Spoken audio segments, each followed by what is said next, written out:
Hello, welcome back to CPL Season 8, if you can believe it. My name is Cold Workits, and I'm by myself because I can't find Saetzero. So hopefully he'll show up. In the meantime, we've got some sick games from the second week of the preseason here. Group 29 and Group 41. These are going to be games, they're all going to be played on Eclipse, because they made us suffer by doing that. We have a lot of different matchups here, so it's going to be pretty exciting. And we have some CPL legends on this list of players, so I'm hyped to see these games. Let's do it.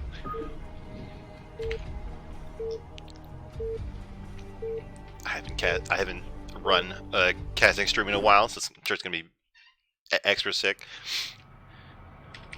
Alright, here we go. In the top right, it's the White Terran Forte.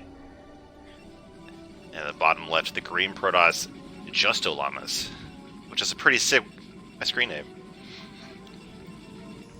Alright, so let's see what is going to happen here. Eclipse, I feel like it was new-ish when we were playing the last season of CPL. By now it's pretty well established. Seems like it's going to be one of those maps that sticks around for a long time. I feel like it starts out pretty well for Protoss, and then the longer you go into the game, the better it gets for Terran. You know, some of the fact that the third base is kind of far away for the Terran makes it hard to defend. But once you get past that phase of the game, there's just not that many bases for Protoss to run away to. There's nowhere to build more gateways. It's really easy for Terran to lock down the central pathways in the map. We'll see what turns out here. There's a lot of stuff that can go wrong or right depending on who you're asking. So far, seems very standard from both players. JustoLamas I don't recognize. Forte I recognize, but I don't remember anything about any of their previous games. I feel like they were Protoss. Like I just feel like the name Forte belongs to a Protoss player, if that makes any sense.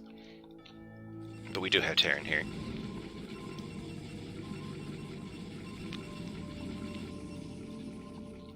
So, scouting like a little bit earlier than normal with the probe, but not early enough to gas steal. So we'll see if anything comes of that. Forte got their gas quickly enough to prevent this probe from stealing it. That is kind of the, wait, no audio? Hold on, in the chat, I have a no audio call? Can you not hear anything? Because it looks like there's audio to me.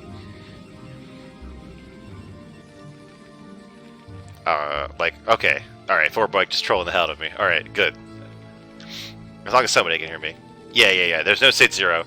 He's missing in action. I forgot to control group him, so I can't find him somewhere.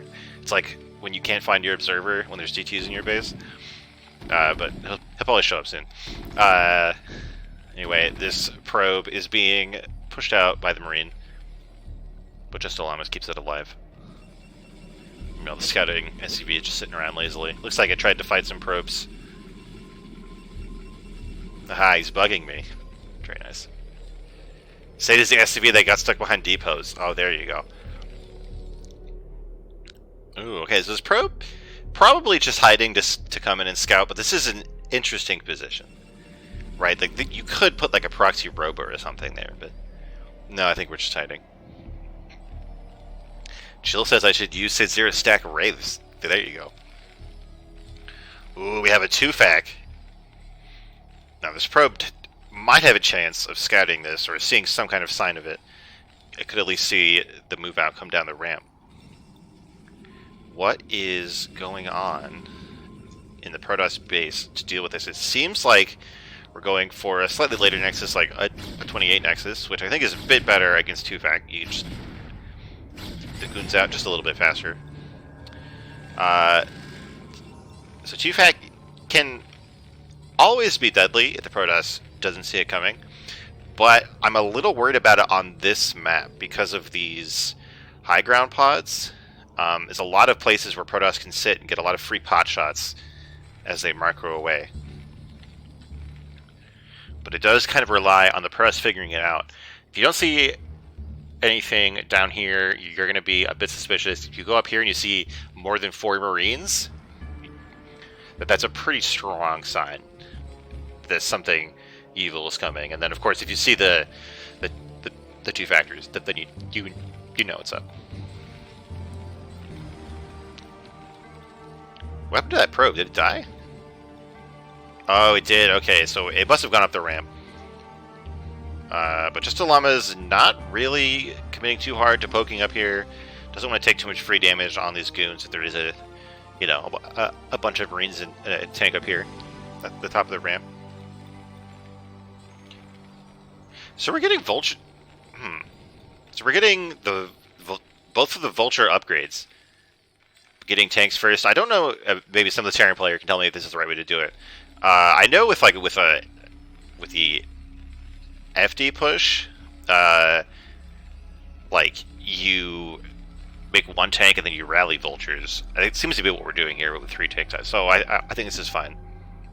We got Circling in the chat saying that they helped Forte practice this 2-fac build, and I think I had to ban you for helping Terran do a 2-fac. But in the meantime, now JustoLamas does know exactly what's going on. Takes a few free hits, but keeps all of these goons alive.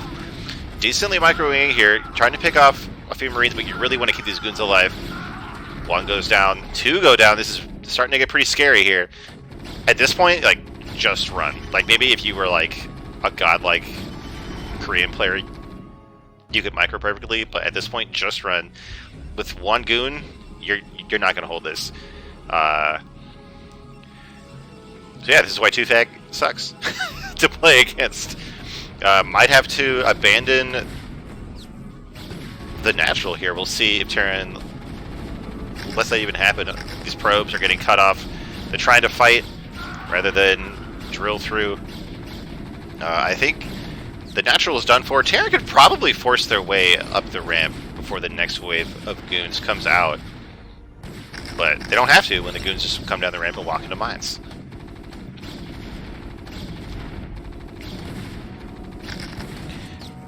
So I hate playing in this position. Like when you've lost your natural, you're not dead, but like you're gonna get contained. We're gonna see turrets and stuff. Like Terran is just gonna sit back and they've already finished their command center. This bunker is up. This Nexus is going to die. Although actually JustoLamas has done a decent job of cleaning this up, so at least they won't be contained. They're gonna be pretty far behind here, I think. Oh, especially if this Vulture gets behind the minerals. Mine even hits a goon here. Oh my god, these goons are too dumb.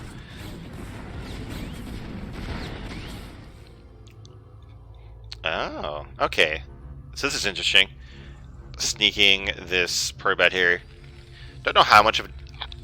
I guess if we then see a 3rd Nexus here back at the natural, Terran could completely misread what's going on. Let's see how that develops. But let's see how the game has shaken out here. So Terran's army is basically reset. We have these 2 goons. We have a tank. Okay, so we have 2 tanks. 6 goons could kill that. I mean, you know, if they were in the middle of the map fighting to the right now. But we have to worry about minefields. We have to worry about run-bys. Oh no, and the Vulture even finds the sneaky 3rd.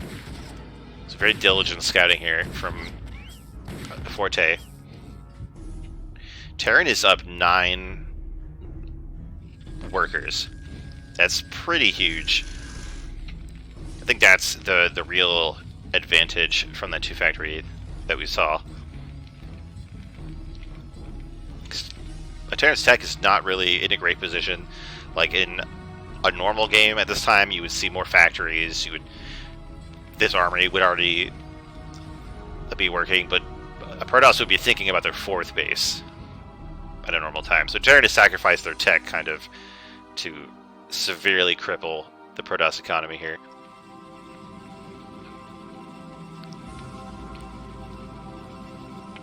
The fact that this observer had just, like, there was only one observer and it had to stay home rather than scout the Terran, that's going to be rough for Protoss too.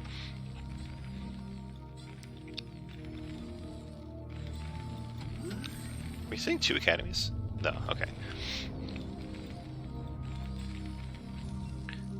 Vultures are poking around up here on the map.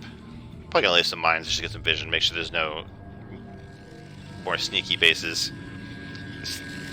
This it's not really a third, it's not really a natural. I don't, you just call this a second base? I don't know. So I'm getting protected here.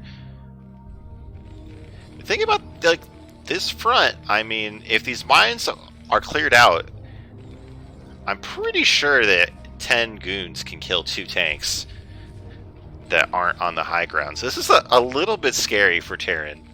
I don't know if Protoss is going to pull that trigger. Oh, here we go.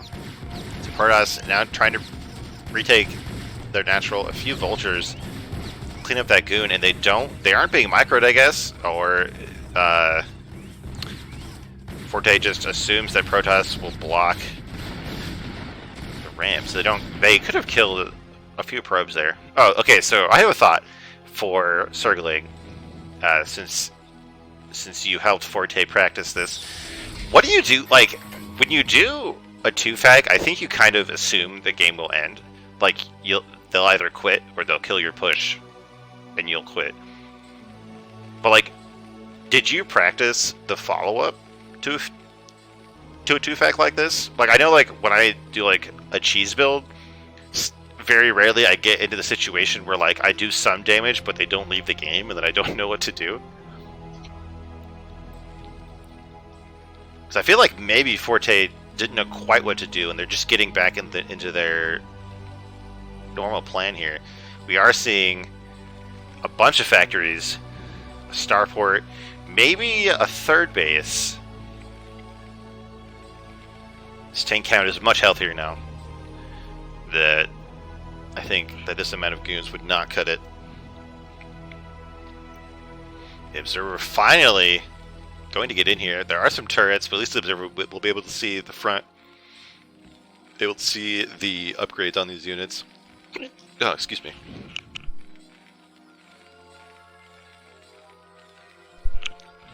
And I'm looking in the top right. The worker count has definitely caught up for Protoss. We see this move out from Forte. Is this a push or is this a secure a third? Oh, I like the pylon block. I think this army will be pushing here. Now, if the goons take a few free shots from the high ground and then back up, they can definitely delay this. This is a very scary army. Looks like just goons for the Protoss. Protoss tech has definitely taken a backseat as they recover from that push earlier. We don't see any Citadel, any Reaver tech, so it's basically I mean just goons. And everyone that dies here is going to really hurt the Protoss, because you really want to get that critical mass in the one big fight to kill this push. It's going to be pretty hard to pull off here. I forgot there was a production tab, but there we go. I think maybe Protoss is done for, kind of similar to what happened with the 2-fag, just taking too much damage while trying to micro against the push here. Yeah, oh my god, please run. Goon gets deleted immediately. You do have decent numbers here. This is still winnable for Protoss if Terran makes a big mistake. I think Protoss engaged just a little bit too early here. Need the tanks to kind of get out of this low ground. Let's see. The tanks are completely undefended now, but there's just not that many goons left. And then the reinforcements are racing their way down here. We do have that Citadel done, but no time for speed, no time for DTs or anything.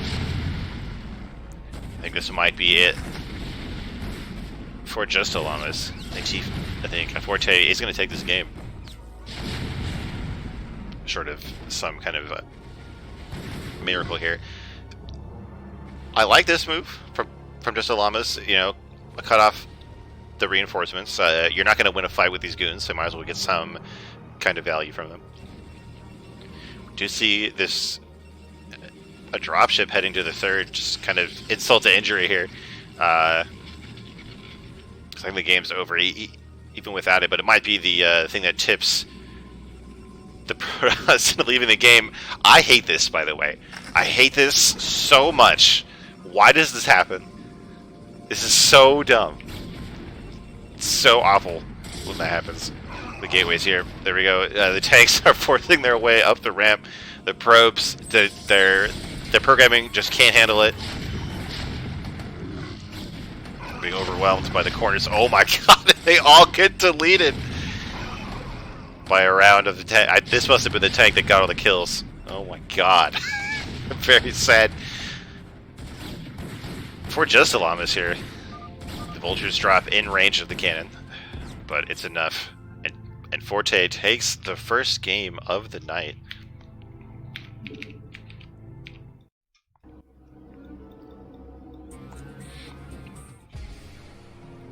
So Circling definitely had a good practice session with Forte there. It paid off. And we're going to see Forte again in another PvT. But against the TimberOwl this time.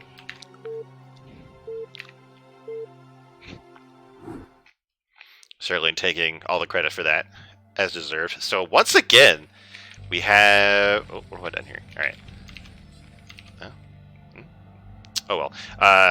I've done something wrong with the panels here. What do I...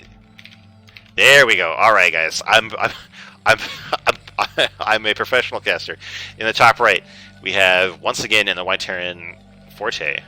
And in the teal Protoss in the bottom left, the TimberOwl. Another name that I recognize from previous seasons.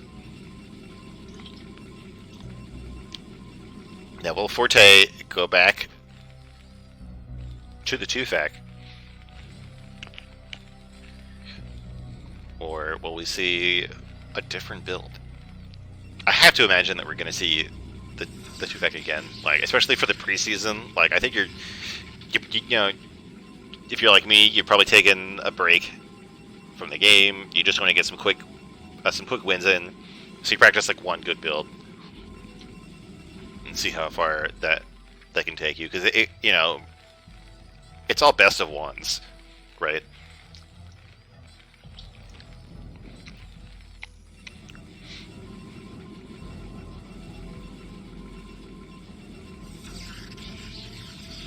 Looking standard from both players again. TimberOwl not going for that gas steal that this map is infamous for.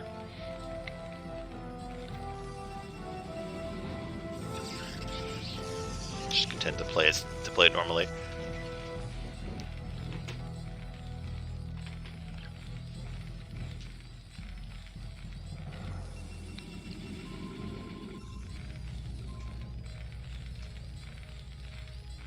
So what do you guys think of the map pool?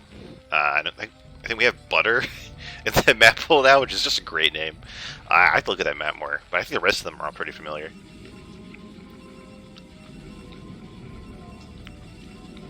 I'm just thinking about that, because we're going to see only this map for the whole night. Because that's the way of the preseason. Forte setting up the little micro triangle here. I'm sure Neblime has a particular rhyme for this 3 depot situation. Has the last map been decided? Honestly, I don't remember. I thought it was. I thought the community voted on it.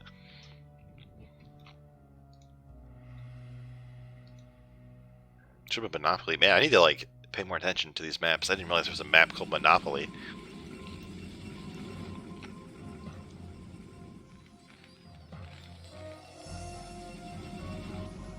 TheTimberOwl. Oh, hey! In the chat, we have Saetzero. Hopefully I didn't like leak something with the vet pool. We have Saetzero in the chat. Do you want to hop in for the next game, my dude? I will get into the CPL voice channel. We'll do that after this game. Let's see what we have going on here. The scouting probe was denied. Came across pretty late, and we do have another 2 factory from Forte. So it probably won't be a very long game either way that we'll have to go without Saetzero here. Now we have the TimberOwl taking a slightly faster Nexus, a 23 Nexus, which has like become a little bit more popular lately. Of course, it is, as you can tell from the numbers, slightly in between the 21 and 28 Nexus. Is this goon going to see anything? Now, 3 Marines on the ramp is not like confirmation of a 2-fact, but it does start to arouse your suspicion. But it's not worth like going up the ramp to check, because you'll probably lose the goon in the process. I do think you should leave this goon like here or here. That way you have some warning when something moves out. You definitely don't want to fight with that goon, but you do want that vision.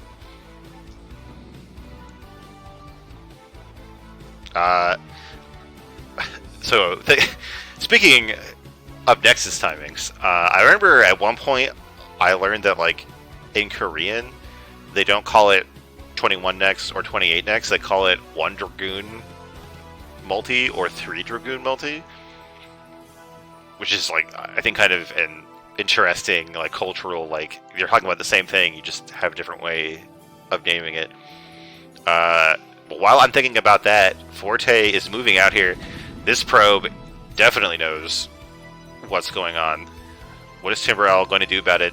Trying to space out here. Not really, you know, again, really scary to deal with that with only 4 goons. I think we're seeing a bit of a decision here from the TimberOwl. It's going to be too late to make use of the high ground. Might be able to get a few Marine shots here, but like I said before, you really just have to keep these goons alive. You want to build up as much as you can. We do have 2 gateways, but they aren't being completely used here.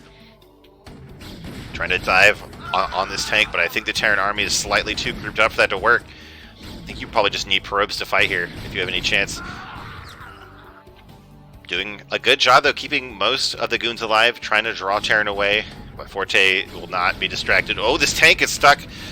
Ironically, the SCVs that were meant to repair it kind of blocked it in there. Nice little pick off for Protoss, but is it going to be enough? I'm not sure. We have more vultures being rallied in. These goons kind of falling asleep on the job. Probes trying to get us around, but this is a probe murdering machine that we have here. No mines though, really, from Forte. That might be a problem here. The tanks go down, but it's just vultures against probes, and we all know how that goes. A TimberOwl taps out, and Zergling's practice pays off again. Forte stealing 2 games from these honorable Protoss players.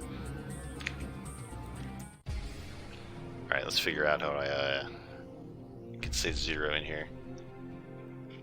Is there a casting voice channel? Am I missing something? No, this is the boardroom. Hold on. Alright, I'll just call him.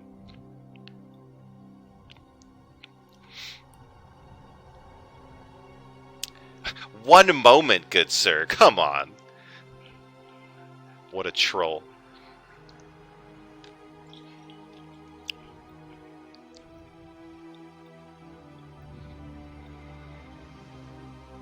I say you can join the boardroom, but you don't cast from the boardroom. That's for serious business talk.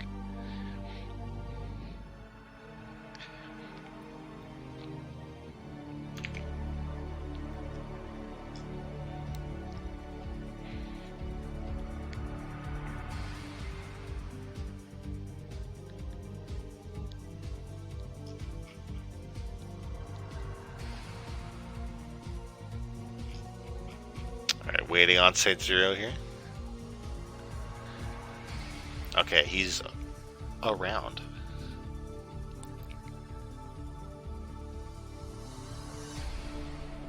Hello.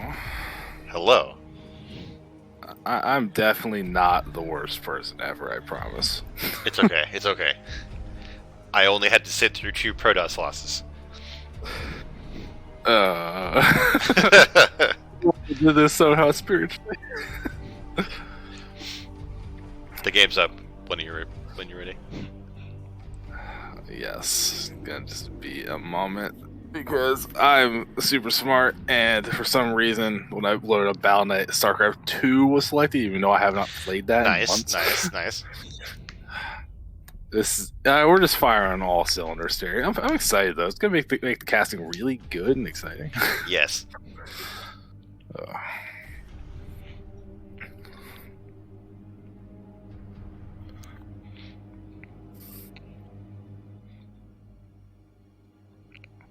So for this next game, while we wait for Saetzero to get in, it's going to be the return of JustoLamas, the Protoss from the first game, against Sloth.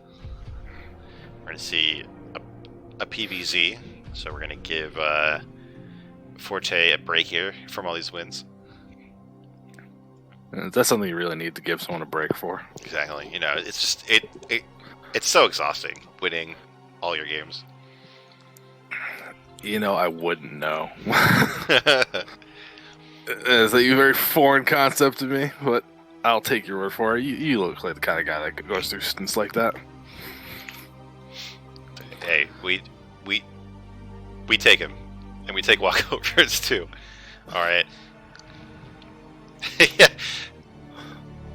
As Neblime says, when I play ladder, I just hate when I keep winning. It's so tiring, dude. I know. It's just exhausting. Well, he has like 1 million games played. Every time like we load in to cast something, I just see the amount he has the stats ready. Yeah. Like, what in the hell? All right, here in the top right, in the very dark gray, it's the Protoss player JustoLamas, and in the bottom left, in the teal Zerg, it's fake Sloth. So, Saetzero, how do you feel about PVZ on this map? On this map? I mean, I don't really feel too much differently than I do on other maps. Now, how I feel about the matchup in general is a much of course. I mean, more important question, I guess. But I think this map is all right for it. I don't think either side really has trouble getting into the mid game they want to get to. It just depends on what bases they want to go for. After you get your initial 2 to 3 in your little corner, it's like, what do you want to go for? The 2 bases in the bottom right? Do you want to be greedy for that double gas? That's always a question. I feel like this matchup is all about, like, if it goes into the long game on this map, is all about the bottom right bases. Like, because they're so hard to kill once either player has them. Like, if you can like sneak them out while there's fighting on the rest of the map, it's like a huge advantage. So it seems like we're gonna see a Forge expand here from JustoLamas. I honestly don't remember if this wall works. Like, you put the Forge down here in the gateway at the top, I don't even know. Or the gateway on top of the Forge, I don't remember. There's gonna be a bit of a gap for something like that. Yeah, I think it'll make that work. It's gonna be like a 3 or 4 zealot gap, I think. Anyway, well, we have a 12 hatch. No, not a 12 hatch. We have a 9 hatch or whatever this is into an extractor trick. So I think this is gonna be like a Ling all in here from Fake Sloth. I know I would not read this. Like, I would not catch on to what this was. I think I would just assume it was like a 12 hatch and be like, oh yeah, time for me to get Nexus before Forge, baby, and then probably die to these Lings that are going to happen shortly. Yeah, I'm a little bit concerned because we're seeing from Llamas here, even if it was trying to read this on the fly and make that decision, for the Nexus, this Nexus is already a little bit late. And it could have been the Forge. I think you don't have to worry so much about like trying to super optimize what you're going into here. He now sees the time on the pool. Should have an idea and we're getting Nexus first into Gateway. That's scary. Like, Gateway first is totally a thing, but not after the Nexus. You know what I mean? Like, you're gonna have like 1 zealot when these like show up. It's gonna be really scary. Yeah, this is going to be a bit more on the difficult side, and I'm a little bit surprised to actually see something like this, because you figure that if you see that it's hatchery first and you really don't know what you go for, it's like you still usually most people would think about just going to the forge because the cannons can kind of catch you up later. Yeah, to cut down some workers to get everything accelerated is not really a big problem, but going for, like, we see the gateway, we see the forge about to finish, and like nothing's been built out of this gateway. What was the point in getting it? Yeah, it's like we don't have the money to like tech off of it or anything just yet anyway, so I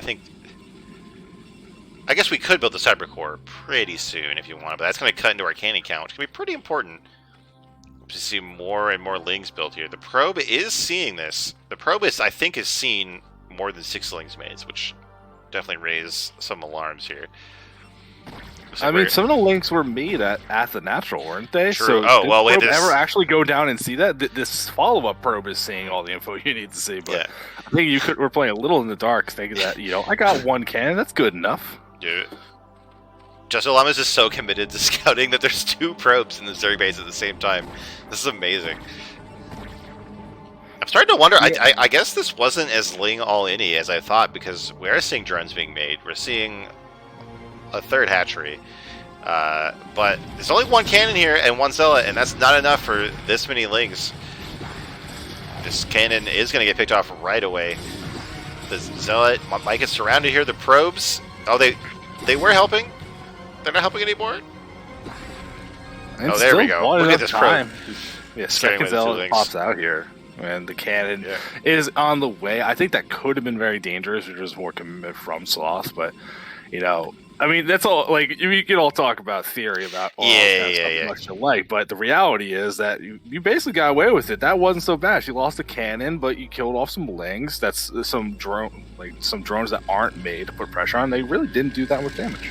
Yeah, so we've had some unusual opening build orders for both players, but it is going to start to look a lot more normal. And by normal, I mean we had 3 Hatch Hydra coming. Which can be very sad for Protoss if they don't scout it. Looks like both of the scouting probes are going to be cleaned up. The one in the main, I think, was killed before the Hydra Dune was built. So the Llamas might not know what's going on here. We also don't see any upgrades out of the Hydra Den or any Hydras yet. So maybe this is not going to be an all-in Hydra bust. Yeah, I mean, not that you're unfamiliar, especially in preseason with some of these games, have a little bit more of a vibe of, trying things out, seeing... They have to be super optimized, but considering the group numbers we're watching here, I'm a little bit surprised to see both sides kind of with these gaps, though, and stuff that seems pretty core to the matchups, like getting this Corsair that's on the way, getting that much earlier to get the scouting info seems good, or moving out the couple just force a reaction. We're seeing like a lot of things that we're used to seeing in a lot of these kind of games didn't really happen here, and that's not anyone's fault either way, but just a little unusual. Yeah, I know. I definitely felt that in my games. Like, I felt a bit of the rust for myself and for my opponents in a couple places. But like you can see that like the whole picture of the game is here. It's just a few things need fine tuning. I like that we already have a probe trapped for stacking, but I think we only have 1 Corsair, so it might not really be necessary. Let's see here, we do have a few Hydras being made. It should be enough to scare away the solitary Corsair from killing all of these Overlords. Yeah, but I think it's for us. You're thrilled to death right now. You're flying into the Zerg base. Oh yeah. No Larry was started. And there's only 3 hatcheries worth of production. Like, there's a 4th one on the way, but it's not complete yet. And you don't see a whole lot of Hydras running in. You not really worried about anything. Yeah. There's a little group of units outside, so you can't move out. But I don't think Llamas is too worried about any kind of pressure. Yeah, I would feel pretty cozy here as the Protoss, especially like I already have my Templar up. I've got my 3 gateways. I've got speed on the way. The Forge is working. So Protoss is, shaping up for that mid-game plan here. And Zerg is, they're trying to get a bit of a scary amount of units here. But we have 3 cannons. We have 7 zealots. I don't think Press is in danger of dying to this. Oh, now this is what I'm talking about. Hatchery up at the front, going to be able to reinforce Ooh, that. okay, that's are different. up here, and there's no... Storm is not ready yet. A lot of these upgrades for us aren't quite complete. And you see a bunch of panic cannons trying to go down through here. Zealot's getting killed off pretty fast. Lynx traded off, but a lot higher still staying alive. And I think you can get yourself in a pretty cozy contain here, especially if your opponent's not really respecting what you can do. So of course, they're just trying to get an idea of what to look at here, but no real idea of how many reinforcements are actually on the way as this Hydra number really. Oh, look at this though. There's 5 Overlords with no Hydras to protect them right now. They are being morphed, but I think they might get rallied to the front here. This is gonna be amazing if this Corsair kills all these Overlords. Oh, the Hydras, they are on point. They do clean it up. Very sad.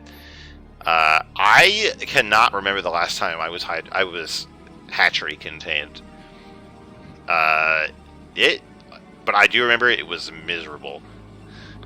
Oh, it's just the worst. You can see Storm's finished, but the Templar just popped out yet, so they don't have the energy just yet. Yeah, so Hydra number is continuing to grow. A lot of reinforcements across the map as well. They keep poking around at the front. There's only a couple Zealots here, really. There's a little bit of window before Storm's going to be another option here, but I think we're just seeing Zerg wait for these Sunkens to get ready, really kind of reinforce this push, and just back at home, like, they're gearing up for this big attack. DTB man defense, there's no Overlords up here at the front. That'd be great if that manages to actually get some work done. I feel like you just had to get a Reavers, right? Like, I don't know what else you would do with it. Do versus, because like anything else is going to trade super inefficiently. Like even Storm can't kill the Sunkens. So there is this one Overlord here on the high ground, but it's getting killed by this Corsair. JustoLamas is trying to break out. There's a Storm, but the Zerg dodges it. These Sunkens are being buzzed here. I cannot believe that this little Protoss force is getting this much damage done, but it is driven out. Oh, and then an Overlord is spawned right away. The DT does get cleaned up, and the contain is not going anywhere. Yeah, a couple decent stars, but Zerg did well to move at them quite quickly. Its Hydra number still just too big, and now you can see the Sunken's going to start whittling away at the front. Does look like that Forge upgrade just finished, so at least not going to lose access to that. But even once you kill off these front 2 buildings, this little setup for the cannons is not exactly what you're looking for, because you can work at the front stuff without just being in range of everything. So I think it's really going to be hard for Lambs to hold on here, because Fake Sloth is like holding this. It's just like, how do you get out of this? It's going to be so difficult. I think you just need Reavers.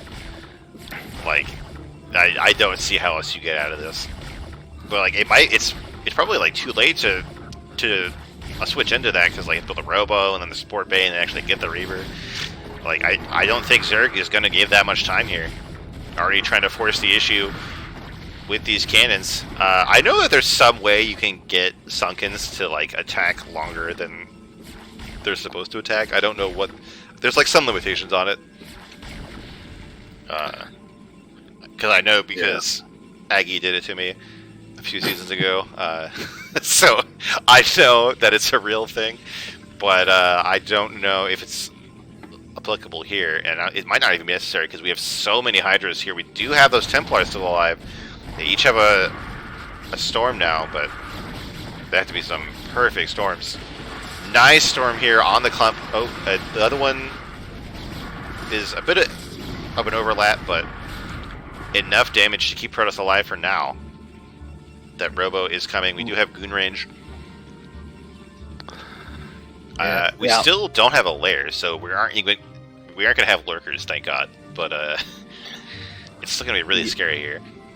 Yeah, that's kind of the big concern we have about this. Like, this contain looks brutal. It's going to be so hard, but Llamas is working towards Dragoon range. Their army is slowly building up over time, and every time they press in with these Hydras and lose a little clump of it, it's just an opportunity that maybe Llamas can eventually break out of this and not really have that big of an issue moving forward. I really want to see Face Sloth take this advantage. This could have been a 4th base, an opportunity to drone. Yeah. The lair should have been happened a while ago at this point. But if they can keep control of this, it's not going to be so bad. It feels like a game that was in such a good position. There's an opportunity to lose it, and here comes that big attack. Here we go. An attempt at a bust. from JustoLamas, but the Templar are really far in the back. We only have like one storm of energy, but that was a really good storm to use. All the Sunkens go down way easier than I thought. I guess Zealots really are good units. Zerg is going to be on the retreat here, not able to kite effectively. And the contain, wow, that contain went down really easily. I'm really surprised. We got some probes in here with the Zealots pulling the boys. And now that this is done, like, what does Zerg have to show for it? I mean, like you said, there's no fourth base here. The lair, like, just now finished. So Protoss kind of can do whatever they want. I mean, we should definitely see a third being taken behind this push, but even without that, this push is going to be pretty scary for Zerg, I think. Yeah, there's just not a lot of defense back home. Like, the Sim City, there's not like Sunken's help making this more difficult. And with the +1 weapons finisher, now +2, it's just so hard to actually fight this up straight up. You see, going into the natural, there's no real reinforcements here. Decent amount of Dragoons are going to be able to help out, but even the Zealots just putting massive work in. Drone's trying to pull as best they can, but really it's just not going to be enough damage. Big Storm going to make sure these Hydras die. And 6 Storm. I just love that these probes are here fighting the drones. It's so amazing. The probes got drafted into the Protoss army there, but JustoLamas pulling off like kind of a comeback. I think I was really scared by that contain, but JustoLamas kind of kept it together, built up a nice army, you know, cut down the Hydras with those storms, and won the game. Yeah, I honestly that was Zerg's games to lose. They were in such a good spot, and this is a big thing, especially for a lot of people working in CPL.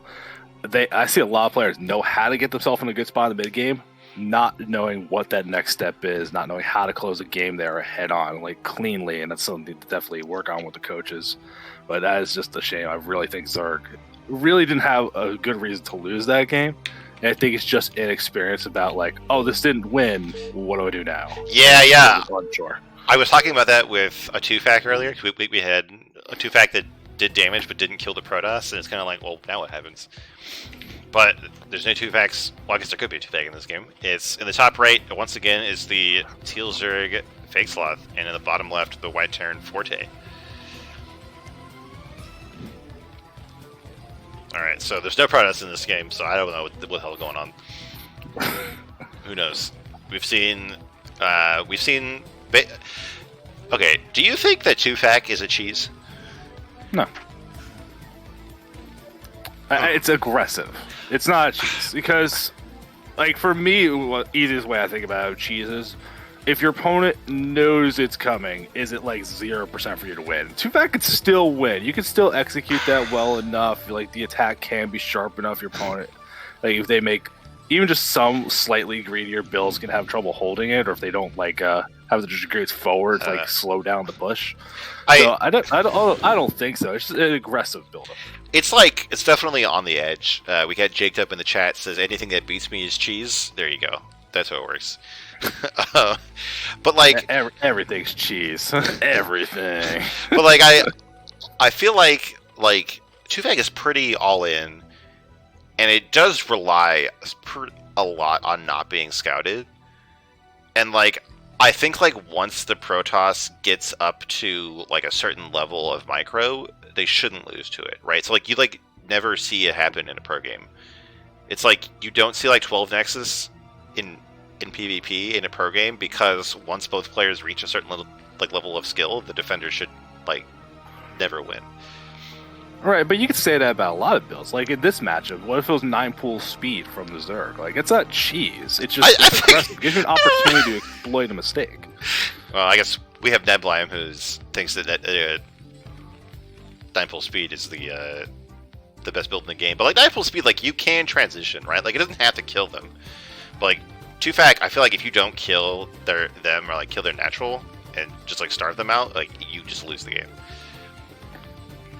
But anyway, in this game, we have 2 barracks before gas from Forte here. So this is definitely not the standard way of playing this matchup, but I don't know what it means.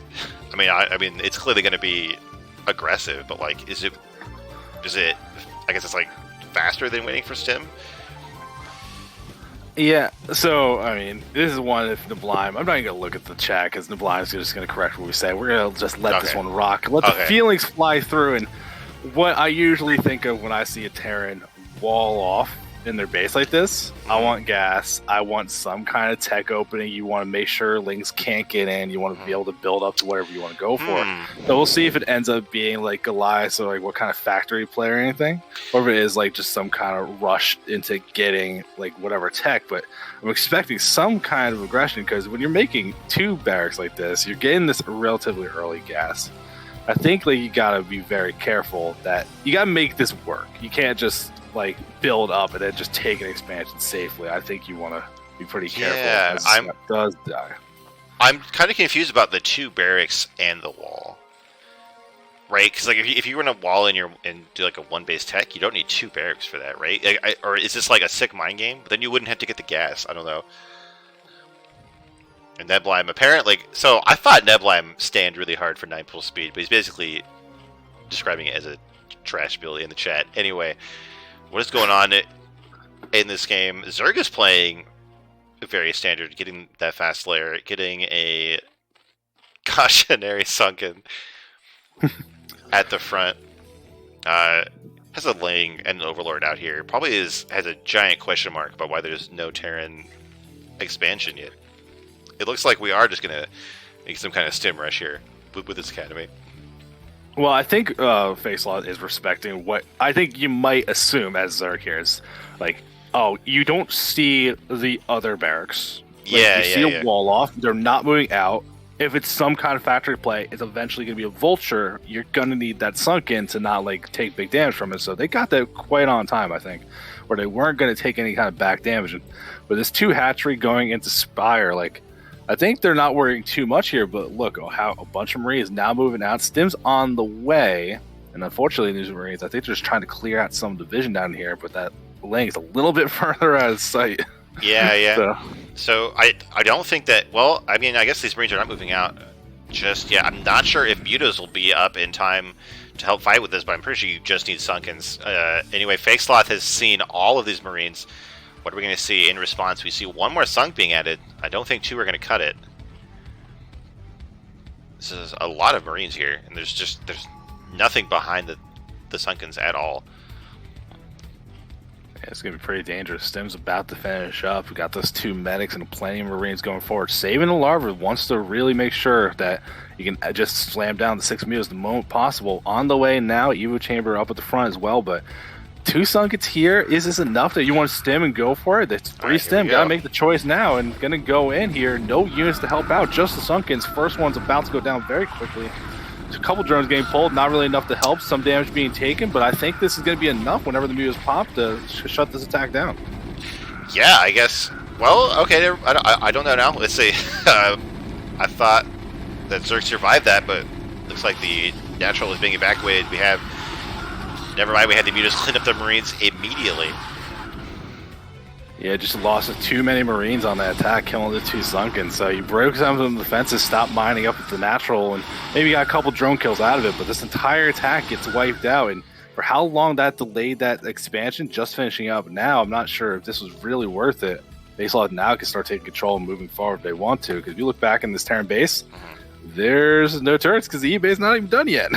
Yeah, this is, I think, definitely a situation where Forte expected the game to end from that. And now we have 7 mutas flying across the map, but we have 2 more Marines sneaking past the Zerg defenses here. They're going to run into the main, probably run behind the mineral line stim and kill as many drones as they can. Ooh, they get caught immediately. Sloth on point with that. The citizens arrest of that Marine there with those drones. And now the mutas are here at the Terran Unnatural. There's no turrets. The bunker is not placed to help with this. Yeah, it's just going to be so hard to deal with. And I don't know if I missed it in the thing. Was the Marine range upgraded yet? Because I know Stim was, obviously. But I was not looking for that. It's a pretty fast upgrade, so I wouldn't be surprised if it was done. But I don't really remember how to look for it. It does seem like it's going to stabilize over here. We'd have a bunch of turrets. Crucially, we don't have turrets covering the ramp, which I think is actually pretty important. But the mineral lines are protected here for now. The Sloth is looking around, does find that weak point with no defense. There's 2 depots and a barracks here, not an insignificant problem. Tried to micro here against these Marines. Hey, using this ridge, actually getting some decent micro off. Getting some nice damage here. He is taking a little bit of bruising, but nothing too severe just yet. And that wall now going to become a problem as the Marines are going to have a harder time funneling and to move back and forth. Just moving into a direct line, some units going down, but lots of Marines getting reset as well. The big problem is, I think, as this kind of goes back and forth and gets reset here, see how much damage these units are taking. The defense and the turrets are already kind of there in most of the critical spots. And as +1 arrows finishes, you still have face loss on 2 bases on a very low drone count relatively. And you can just see they're starved for minerals right now in a build that is still pretty expensive to go heavily invested in mutas. Yeah, it seems like we are not giving up on the mutas either. Like I feel like maybe the muta micro is just a little bit too slow here. The Terran got a lot of shots out that didn't need to happen. I'm kind of seeing that again. But the mutas are back. Sloth is not giving up. Getting some better trades here. This one turret, I think, is like the one thing keeping the Terran production line in the game at all. But here we go. We found a better position, and now Terran just kind of can't make anything because any Marines that are made from these barracks are going to pick up right away. This is kind of a checkmate move.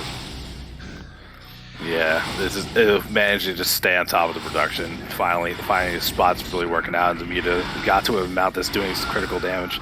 Even if he's sometimes wandering into these turrets, they're just not doing enough. Still, just mutas behind this. No plans to transition, like no drones. We're not making another base. I just got mutas. They're upgraded. This is going to be enough to end the game. So I like that Face-Off is being very decisive. It should be enough to close this one out. +1 weapons for Terran is going to finish soon, but there's just no force in the ground. It's not going to matter. Yeah, because like this one Marine's going to have a slightly better gun. I quite got to cut it. We have this reinforcement wave of mutas taking a very roundabout path to avoid any turrets. And now I don't think, with these 10 mutas, I don't think Terran can get back in this game, really. We're trying to lift our barracks back behind the behind the turrets. That might be one way to do it. Yeah, but now you got more than a control group of mutas. He's not going in with everything at once. I guess just trying to save the bruised ones seems okay, not overextending. But this is the perfect moment. You just know there's like no production. Even having to move barracks and try to get them alive, just send in links, just like a group of links. The mutas they've done their job. The turrets ain't gonna help against that. Yeah, and like this bunker is empty, so this natural would just die to like any amount of links. I mean, I feel like at some point, if the mutas came from the right angle, they could kill all the turrets, and we might be seeing that right now. There's more than 12 mutas here. These turrets are not going to be enough. There's no repair being pulled here.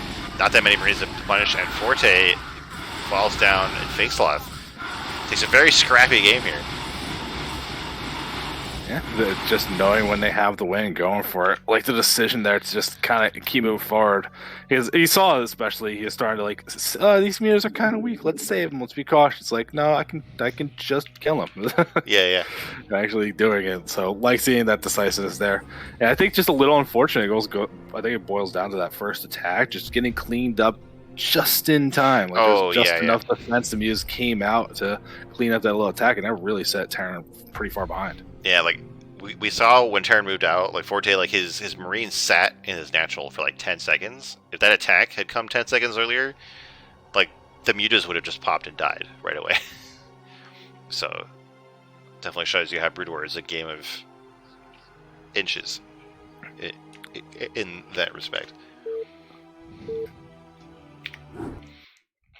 Here we are in our next game. It's Fake Sloth in the top right, and returning in the bottom left is the yellow Protoss, TheTimberOwl. So, do you think we'll see a hatchery contain again?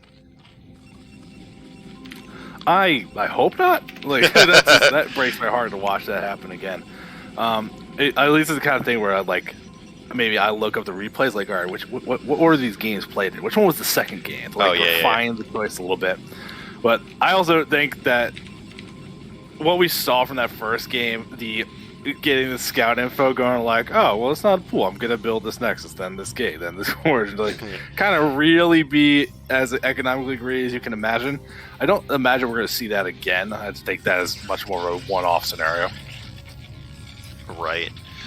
We do have the TimberOwl keeping their probe behind here, which could mean we see a gateway expand. I was talking about this with Neblime last week, how like it seems like Forge Expand is becoming popular again as like Zerg gets better at dealing with gateway expand. Yeah, I think it always goes through a little bit of an ebb and a flow what you want to be going for here, but it is actually going to end up just being the Forge. Just, I got you. Once to just keep the probe there and not worry about missing the timing, which I completely understand. I always kind of work little stuff like that into my builds when I can, because I just don't want to goof up things. Yeah. It looks like Fake is going to be doing the same kind of build again, this 9 hatchery extract trick, so expecting to see another early pool, and we'll see what the reaction is from TimberOwl, although since he already has the Forge up, like, is this in the Blime's day? Do we get to see the legendary chance of the cannon rush? It could happen. I don't know, man. So we see the cannon at home. Oh, we got Sloth in the chat. Cool to see you. Yeah, pool just getting started now. So if you wanted to go for that cannon rush, it's gonna be pretty hard to stop. There's not gonna be enough units, but TimberOwl sees everything they want to. All right, you got this early hatch. You guys see your pool time. I'm just going right back home. And I hate this build. No. Okay. Huh? I guess that's better than nothing. To go for maybe gas going on. Bit. Yeah.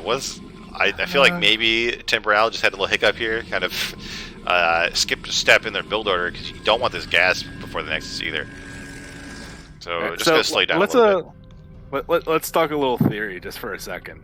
Let's say you're TimberOwl, and maybe you don't have much experience against this kind of build, where it's like, this hatchery time is weird, this pool time, like, I'm not used to what I'm seeing. Do you try to, on the fly, make these adjustments that you've never practiced, or you just go, I'm just doing my build, and if I'm a little worse off for it, I'm just a little worse off for it? What do I do? I mean, I probably don't notice. I just play my normal build and I die. If I'm being honest. But like, I feel like if you're going Forge Expand and you don't know what to do, just make 2 cannons. I feel like you have that built-in panic button. Like, if you're not sure what's going on, like, just get 2 cannons. Like, you don't have to worry about, like, getting your buildings in the wrong order, I think. Yeah, this is going to be a bit of a rough spot. TimberOwl is going to get supply blocked for a little bit here, unlike what we saw last time with that early Nexus that kind of covered the gap, this pylon in the main. A little bit later than you would like, so you can see that gateway already not producing that first Zealot, kind of getting himself in a rough spot. And it's a lot of lings here. They just went for the attack. Like, there's nothing to stop them. But I think as the second cannon finishes, it's going to be a lot more dangerous. I think Sloth had an opportunity to do some big damage. I think he's slightly missing it, and look at this guy. He's getting his hatchery, but he's getting it that weird 11 o'clock base instead of taking the saber 12. Yeah. Very strange. Neblime asks if Zealots can get out of this wall, and yes, they can. The issue is, like, if you put a Zealot here between the pylon and the gateway, this here between the Forge and the cannon and the pylon is not tight, so Lings could get through there. So you'd have to put the Zealots here. But yes, the Zealots can't get through this wall. Yeah, as we saw there. Oh, and we do see the Hydra Den out here. So, a very similar build to what we saw last game from Fake Sloth. So this is clearly some kind of practice build here. Oh, we have a raid from Mathu. That's pretty sick. Welcome, guys. We are casting preseason games from CPL 8. Which is a game, it's like a tournament for amateur StarCraft players where you get on teams with coaches and you get to like a practice for a best of 3 series. So we are very early in the season. We're still doing like placement matches. If you are, if that sounds like the kind of thing that you want to do, you can still sign up. It's not too late, or just sit back and watch some sick games. Yeah, it will end up being a wait list if you do have an interest in it, but it's still a fun time hopping in Discord. Even if you're not directly involved, getting to meet the people, there's opportunities to learn things, so it's still just a great place to hang out if you enjoy the amateur level of StarCraft. Exactly. I love what we're seeing from TimberOwl. The way to get there is a little shaky, a little bit here and there, but I love +1 air weapons if you're doing Corsairs. I think leaning into it a little bit, making this a really oppressive force if you can survive long enough to get there. And somehow this probe gets a lot of good scouting info, gets into main, sees no lair started. Hydras end up being the thing killing it, so and you can see already making a couple extra backup cans, so I think knowing what's going on, TimberOwl trying to adjust the best they can. Now, this Corsair can go back to scouting, but since you already kind of see everything you need, just go Overlord hunting. Try to just slow this attack down just a little bit as you keep building up. Yeah, we'll see here. Light Swarm raises a good point. Like, air +1 is pretty good, but not when it's some kind of 3x Hydra bust. Are we going to see another proxy hatch? I don't see any drones being sent out, so I don't know if we're going to see that. The TimberOwl is being very careful here with cannons. We already have 5 cannons in a slightly better arc than we saw last game, too. So I feel pretty good for Protoss' chances of surviving this bust, but are we going to see Zerg take advantage of it on the map? Yeah, I think the big thing we're looking at, we got to be concerned that you see the Citadel, you see the speed on the way. Temple Archive is not even started yet. And at this point, you're aware of how many Hydras are really a threat here. I think you need to work towards that splash damage sooner rather than later. Cannons are just going to buy you time to get there, but you don't want to wait too long because they start working on that outer gateway. Shield's already gone halfway down. I think you get one more Zealot out of it. This is going to go down very soon, and you might not be able to get the +1 weapons either. Some Zealots moving out trying to slow this down. I don't think that's what you want to do. You can't afford to throw away units right now. Now you need every Zealot you can get so that you can fight if Hydras do dive on the cannons here. We are going up to that critical number of 7, but we only have 1 gateway for Protoss, so any kind of response is going to take a long time here. These Corsairs are trying to find some damage. They aren't dead yet, but these Hydras really want to get them stuck here patrolling. So it looks like that +1 attack did finish. There's actually not that many Hydras out here right now. What is Zerg doing? It looks like Zerg is just content to macro up at home this time. We're going up to 5 hatcheries. That lair is done, and Lurker Tech is on the way. The Corsairs could figure this out if they piece it all together. Yeah, but if they see the lair and see what's going on, I think you do have to start worrying about when to get that robo. We do see Storm is on the way though, and gateways are being added, so at least gonna be able to get that ground army, get some splash damage moving reasonably soon, as long as it produces these Templars soon to start building up the energy, as we see that now in production. Faceless just adding on more drones. Like they have a lot of Hydras up at that 11 o'clock base. I think everything here is looking pretty reasonable for face-offs, even though there might be an opportunity to do some big damage. So, just keeping your map control, not throwing the units away. I always am fine with a decision like that if you're not 100% sure what to do. Exactly. I'm kind of curious. Like, do you know if this fourth base location does it have like more minerals or more gas than the third base? Because I feel like, especially if you're going to go into lurkers, like this third base would be perfect. It'd basically be like unkillable. I'm pretty sure that fourth base has less minerals than the normal third base at the 12. I think it has 1 less patch. Right? Yeah, I think it does. I'm counting on stream right now. So very interesting. Don't do math on stream. You know better.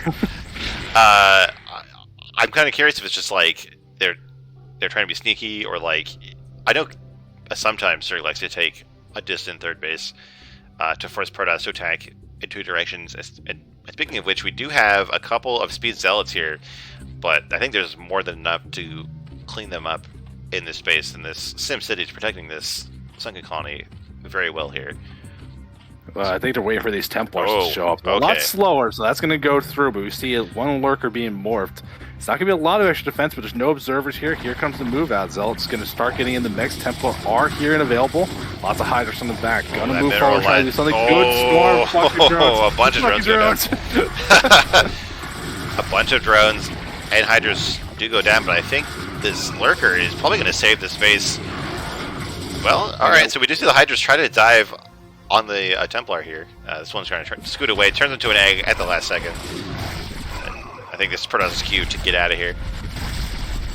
Yeah, there's a lot of lurkers finishing up there. So trying to get out does save one of the Templar. Doesn't lose too much, but still, got some decent kills. But Sloth has been powering up their drones pretty decently. So even after losing some to the Storm, the work count's not that bad. Still has 3 bases established. And whatever they want that 4th, that 12 is going to be pretty easy to just kind of take whenever you want it. So I think the TimberOwl, now that they got observers, they got to look about figuring how they want to do this next step. As Dragoon Raid's about to finish up and they're slamming into that production, this could be that kind of big push that we see a lot of Zergs just not respect enough of the damage that it can do. Like, look at the natural. There's a couple lurkers, but I don't see Sunkens. I think there's one in the back underneath these things. Like, this isn't going to be a whole lot. One good storm and you break right through that. And the lurkers are like way out in front and not hiding behind the wall. Like, yeah, I mean, we could see these goons tear through this. Somehow that one Templar made it all the way back from the Civic 3rd base. That is the only Templar alive right now, so it'll have to be a very clutch storm. But I believe, I guess we also have the 3rd base. I mean, itself is still very open, which is very good for goons. So they can make a nice arc here. They won't get stuck in pathing, hopefully. See here, that one lurker is way too far forward. He gets picked off right away.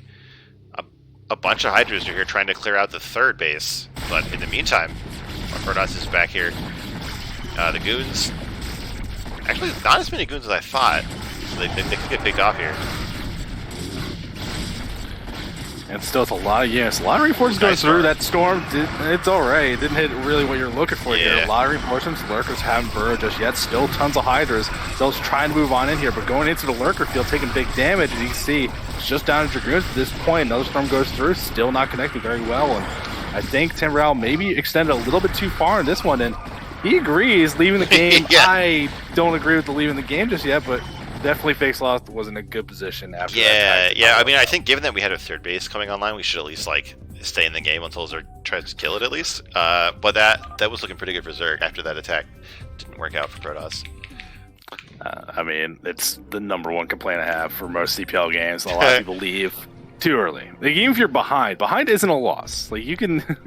We saw one of those games earlier tonight. That's like, you can be in a really great spot. Yeah. And if you don't close and give your opponent enough time, one bad mistake, like, it's not over till it's over. And, don't lose just because you're a little behind. Well, we finished Group 29. We're into Group 41. There's only 3 games uploaded because that's the curse of CPL. There's only so many replays that actually get uploaded. But I'm pretty sure that these are going to be 3 pretty good games. Well, so, because I see one of the names in here, and I know we talk about this, all of these games have the Neblime, right? He would not upload a replay, right? We only have 2 games from Neblime, I have to say. He's in the chat. He better defend himself. Yeah. I'm pretty sure that I was literally the only one who uploaded replays from my group. Oh my god. Well, while he tries to defend himself, we're going to start this game.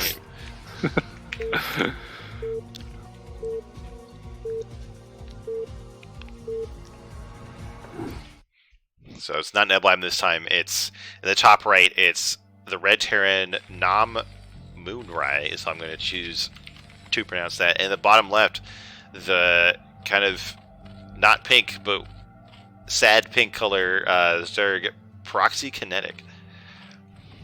I don't know that like the stuff of sci-fi nightmares that human flesh. Yeah. It's like gross. I don't want to think about this. Everything's just grafted on to get that perfect color. Exactly.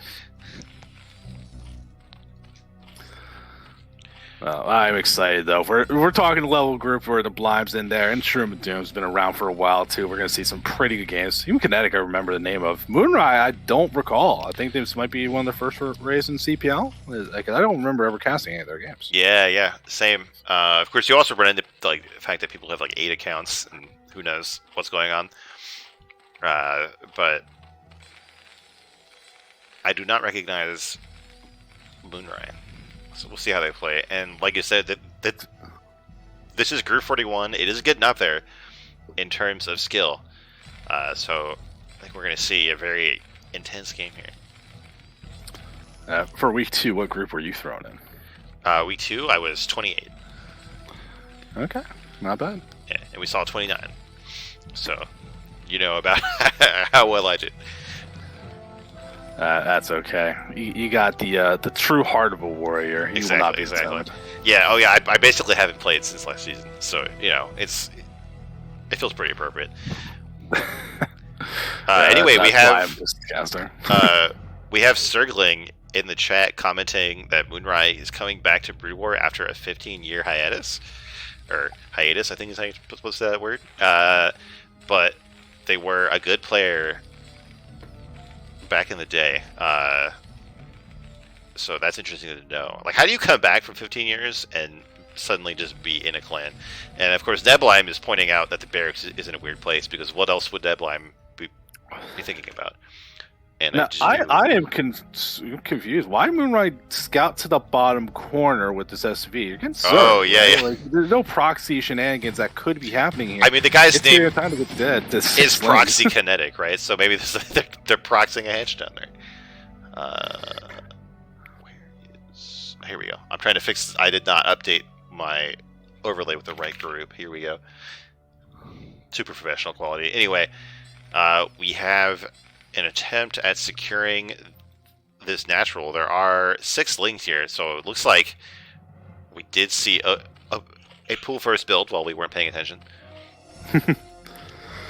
Yeah, you do see though. Bunker does finish up. There's a couple Marines, and these links aren't going to be able to move forward, but it's still, this is going to just be annoying to deal with. Slows down the expansion. That wants to be the plan here, but MoOnrai hasn't floated up enough money that's really causing a problem. Some of the guys had to get pulled off the mining just to make everything safe and sound. So still Kinetic, I think, just this little tiny move out, being able to kill that scout so easily. Nothing seems too bad about that, as it is going to be a 2 hatchery lair play, which is not surprising at all. Yep, so... Oh, look at the feels bad of this. The low ground CC, but still gonna have to lift and realign it. That feels so bad. Oh yeah, I feel so bad for Terran. They can build their expansion in a safe place and then move it. Oh, it's so hard. Everybody feels sad for Terran. I mean, that just feels like bad, though. That feels like admitting defeat. Yeah, but I mean, it's better than trying to build the CC there, and then the SCV just randomly goes to the wrong side every time. What is this? Oh, Devo, okay.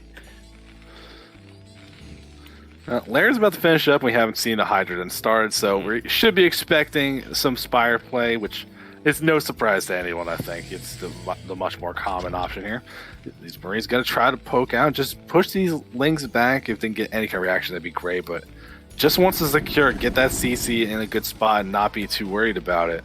I like the MoOnrai is not being over aggressive here. Adding on the second barracks, I think everything's just looking pretty good. It's Academy on the way as well. Yeah, and the Zerg player, like you said, is just going straight for that 2-hatch Spire build. We are going to see these mutos online, not, before too long, and like Terran has been slowed down enough by these links that like I feel like these mutas are going to be a problem. I mean, we do see the eBay being built here, but like Zerg has more workers right now than the Terran. Like, we don't have stim done. It just seems like the Terran was really set back in time a lot by that pool. First, even though they did take lots of direct damage. Yeah, it's just slowing things down a little bit here, but the eBay is done. Should be able to get the turrets in place here. And I like what we see from Kinetic. We don't see enough players do this. Going for that double gas, it's so juicy if you can get it. If your opponent's like a little bit on the defensive, I think there's a good opportunity to kind of work your way out there. Because if they send a bunch of stuff up there to go kill it, the mutas can start wreaking havoc in the base. Still a lot of Marines moving out here. The Lynx did not die, but they are going to move out. First scan goes down. It's at the natural. Doesn't see any particularly great tech information, unfortunately. Yeah, would you ever scan the top left to be like, I wonder if he took it? No, we have the next scan is in the main. Just see the Spire, sees those eggs, probably assumes that they're mutas. I don't think that this attack should commit, especially with no medics, but it's definitely good to pressure the Zerg. But I feel like you want to get out of there before those mutas spawn, or they'll just pick apart squad of Marines. I mean, we're also not seeing any turrets being started from MoOnrai here. Yeah. I think you scouted, you have the info, the eBay is made, but maybe like trying to get ahead of yourself looking for this attack. And look, it goes over to the 9. This is where your third would be, right? Oh, you don't have a third. Okay. It's like, wait a minute. Oh, I think MoOnrai is going to head in that direction. Checking, like, they're like, wait a minute, you should have a third base somewhere. I think they are going to find it, but like you talked about, that will be a signal to Kinetic that there's a bunch of units missing from the Terran main here. Even a stem, no medics. These units are a little bit weaker. The mutants do just fly over, take some free damage, unfortunately, so the micro a little bit sloppy from Kinetic. And I think you're not going to be able to save his hatchery, but how much of this force can you clean up? Another stem, very soft. These are squishy Marines. But try to take it straight up. Not that squishy. I'm not so sure about that. It does clear everything out, does need the hatchery, but how much damage was just dealt to these mutants as well? Both sides get reset back a couple minutes at a time, unfortunately. But look at MoOnrai's natural. He's been backing up behind this. He's got even got a couple fire bats behind this. These 3 barracks putting in the work. MoOnrai go back in for that second wave, and Connect just doesn't have the units to fight this again. So right as those mutants died, we had Kinetic pop up in the chat being like, hey, just so you know, it was turn rate 8. It's just, in case that information was relevant somehow. So I definitely sympathize with that. Like, that mutants need that low latency. Yeah, you could have picked lurkers. That's your fault. True. The CPL classic. Anyway, we have another fight here, and it's during the mutants get some damage, but the rest of the Terran force runs straight past. It's gonna mow down this hatchery. The fire bats turn on the drones, get 2 of them, and this base is shut down. And I think this is going to make up for the disadvantage that MoOnrai was put in earlier. It seems like it'd be bad, right? You lost this base, you lost some drones here. It seems like it'd be real bad, but look at MoOnrai's worker count. They have not been producing the workers. I think true. The hiatus that was mentioned in the chat earlier really showing its fault here, that handling everything you need to handle in StarCraft is still very difficult. If you're still warming back up, it's easy to overlook some of the basic things. So as head as MoOnrai should be, really this doesn't look so bad. It's about even supply. You've gotten pretty far into this game at this point. I think if you get into Hive reasonably soon as Kinetic, it still doesn't even look that bad, but you just got to secure that third base soon. Right. Oh, computers are trying to clean this up again. There's much more of them. So the mutas do clean up without taking too many more losses. But back at home, Terran has been remacroing up this army, so they're not about to get checkmated again, I think. We are starting to see the tech coming out. Are we going to see a tank push, or probably go into two-port vessel? I would guess. I think it's probably too late for a tank push. By the way, we have a follow from Mafu. Thank you for doing that.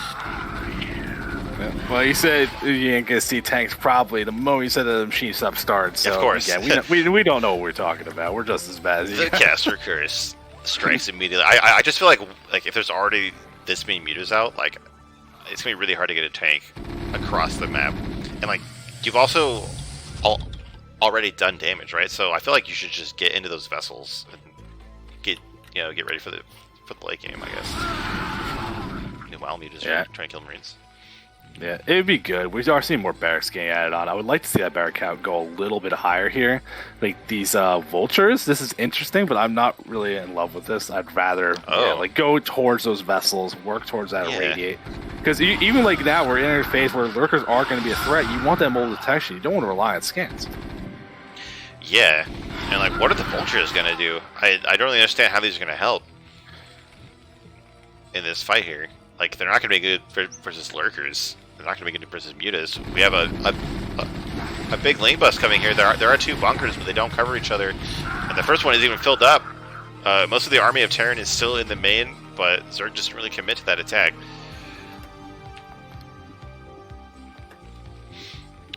We're going to go back in to hit these Marines, but the Marines are ready.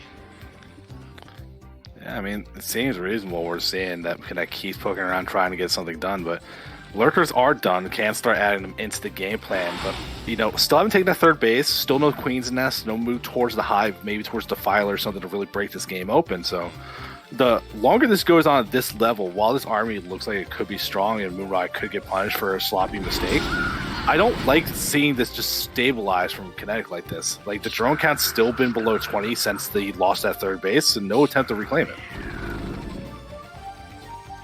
Yeah, I mean, this is really late in the game to not have that third gas. It means that every single unit of Vespene gas is going to be so precious to Zerg, because everything costs just so much. We have, like, 2 lurkers here on the map, but Terran is, like, honestly just chill, sitting on 2 base versus 2 base, so they don't really have to run into these lurkers at all. Oh, these mutants trying to do some big attack, but they're flying straight over 3 turrets. They take so much damage here. All these mutants get bruised and killed off. One barely escapes his life, but that means you're just down to Ling Lurker at this point. Is this a big distraction, though? MoOnrai didn't notice the burrow. So many Marines go down right away. All these spider mines. So. What are they going to do? Nothing. Alright, they kill 3 Marines. 3 Lings, love to watch medics explode the spider mines. They have no friends. But still, a lot of Lings are down at this point. You see the Lurker starting to siege forward. See, there's plenty of scans, at least at the natural and the main. So detection is not the problem here. It's just having to use to actually fight this. Lurker's going to keep trying to move forward a little bit. The Lings are fully cleaned up at this point. Are reinforcements, but they haven't been used just yet. And down to 2 Lurkers here, and they barely will survive as reinforcements finally show up. But here comes MoOnrai's next wave of defense. Oh, a bunch of SUVs go down from those spines here, and there's just more Lurkers coming out. Not sure if Terran has enough to stop this. I mean, the natural is definitely going down. We lifted, of course, but there's no mining going to be happening here. Not that much here at the top of the ramp. If Lurk forces if Zerg forces their way up there with Lurkers, Terran's not going to have any way to get away from it. We do have a line of spider mines being set up. Oh my god, please lift the command center. That'd be nice. We'll see. Come on, Terran. Oh, but Zerg is kind of inching their way up the ramp. I don't know if there's a way to come back from this. With some tanks being queued up, it'll be a long time before those come out. The natural command center is on fire. Ooh, nice spider mine though. Get the lurker, but I think it's too little, too late. Yeah, I mean, imagine if those vultures and spider mines, that was immediate siege mode, or skip the machine shop. That was a very quick vessel. Right. You'd have a couple on the field with the radiates. Like, it's just, I think, choosing that tech unit really kind of slowed things down. Zerg in such a good spot here. It's gonna be hard to break out of this with the amount of lurkers. Ooh, mines going through, kills a couple Lings, and some damage goes through. We'll see if that's going to be enough. More scans going down, but Marines still taking big damage from these lurkers, and it's not. Yeah, it's too much. Oh my god, I like how he can lift the factory, but not the command center. Hey, he only had 1 factory. He has 2 command centers. True. Both sides, though, I think once I got into the third base dead, the facts that happened, there was a little tunnel vision, a little sloppy decision making, but still, the Zerg did use the power of lurkers, turn rate 8, as he said, abused the lag. Exactly. Hey, real quick, before we get into this game, I need to get water. Can you fill time while I do that? I would dream of nothing more. Sick. All right, I'll be right. Well, I've been told to fill time. I guess that means we show what's going on. We got cast tomorrow. We got cast Wednesday. We're going to have cast Thursday, I'm sure. And then this weekend going up, I'm sure we're going to have something in the wings. But as you guys know, preseason is done. We're going to be working on some of the stuff between the season actually starts. That includes getting teams ready on the staff side of things. We're going to also be working on doing a team reveal stream, tradition for CPL that we do one of those every season to kind of reveal where everyone is, what teams they're on, talk about the map pool. That's where we unveil the finalized map pool as well. And we also, just talk about CPL in general. It's always a good time. You're going to see some of the admin, the people running CPL, making it all possible, be hanging out in there. So it's going to be a good time. I believe that weekend also we will be having another coach show match. So, that's going to be a great weekend coming up. Dates will be announced when they're all there. I'm not sure, they might already have been as well. So keep your eyes peeled for that. But still, we are done with the second week of preseason. We're going to have a lot of casting coming your way before the season gets started. That doesn't mean stop playing. be in the Discord, go to the Looking for Game channel, start meeting people. There's no reason that you have to just sit there idly and like not make use of your time before the season really gets to the swing. So feel free to get involved with that. And if you think this looks fun, what me and Cole Wolfgates are doing, that we are casting games. We usually just do it because we like to do it. We're not professional or anything about it. And we encourage you to give it a shot as well. CPL is an opportunity to learn anything you want to learn. If you have an interest in casting, make sure you get in contact with the casting coordinator. We'll get you set up. We can give you overlays, teach you how to use OBS, give you some tips on what to do, or you could just jump on in, talk about StarCraft, and just be enthusiastic. It's all we're looking for. So anything you want to do, we are ready to help you out. We just want you to be more involved with the game and learn anything you're in the mood to learn.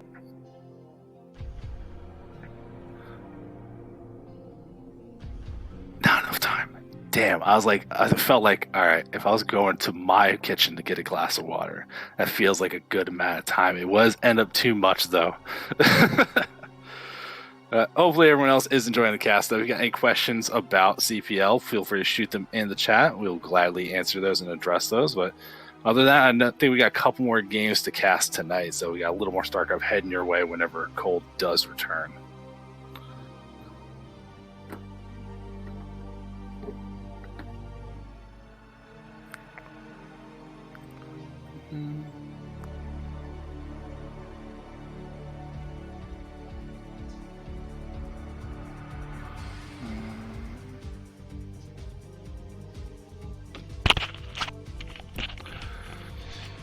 Alright, I'm back. I almost knocked my monitors off my desk.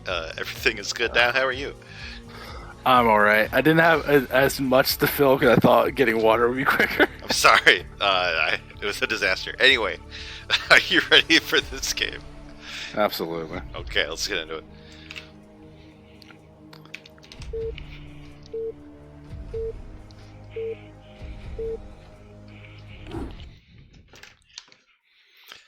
All right, here, returning from the last game in the top right, it's the Magenta Zerg Proxy Kinetic.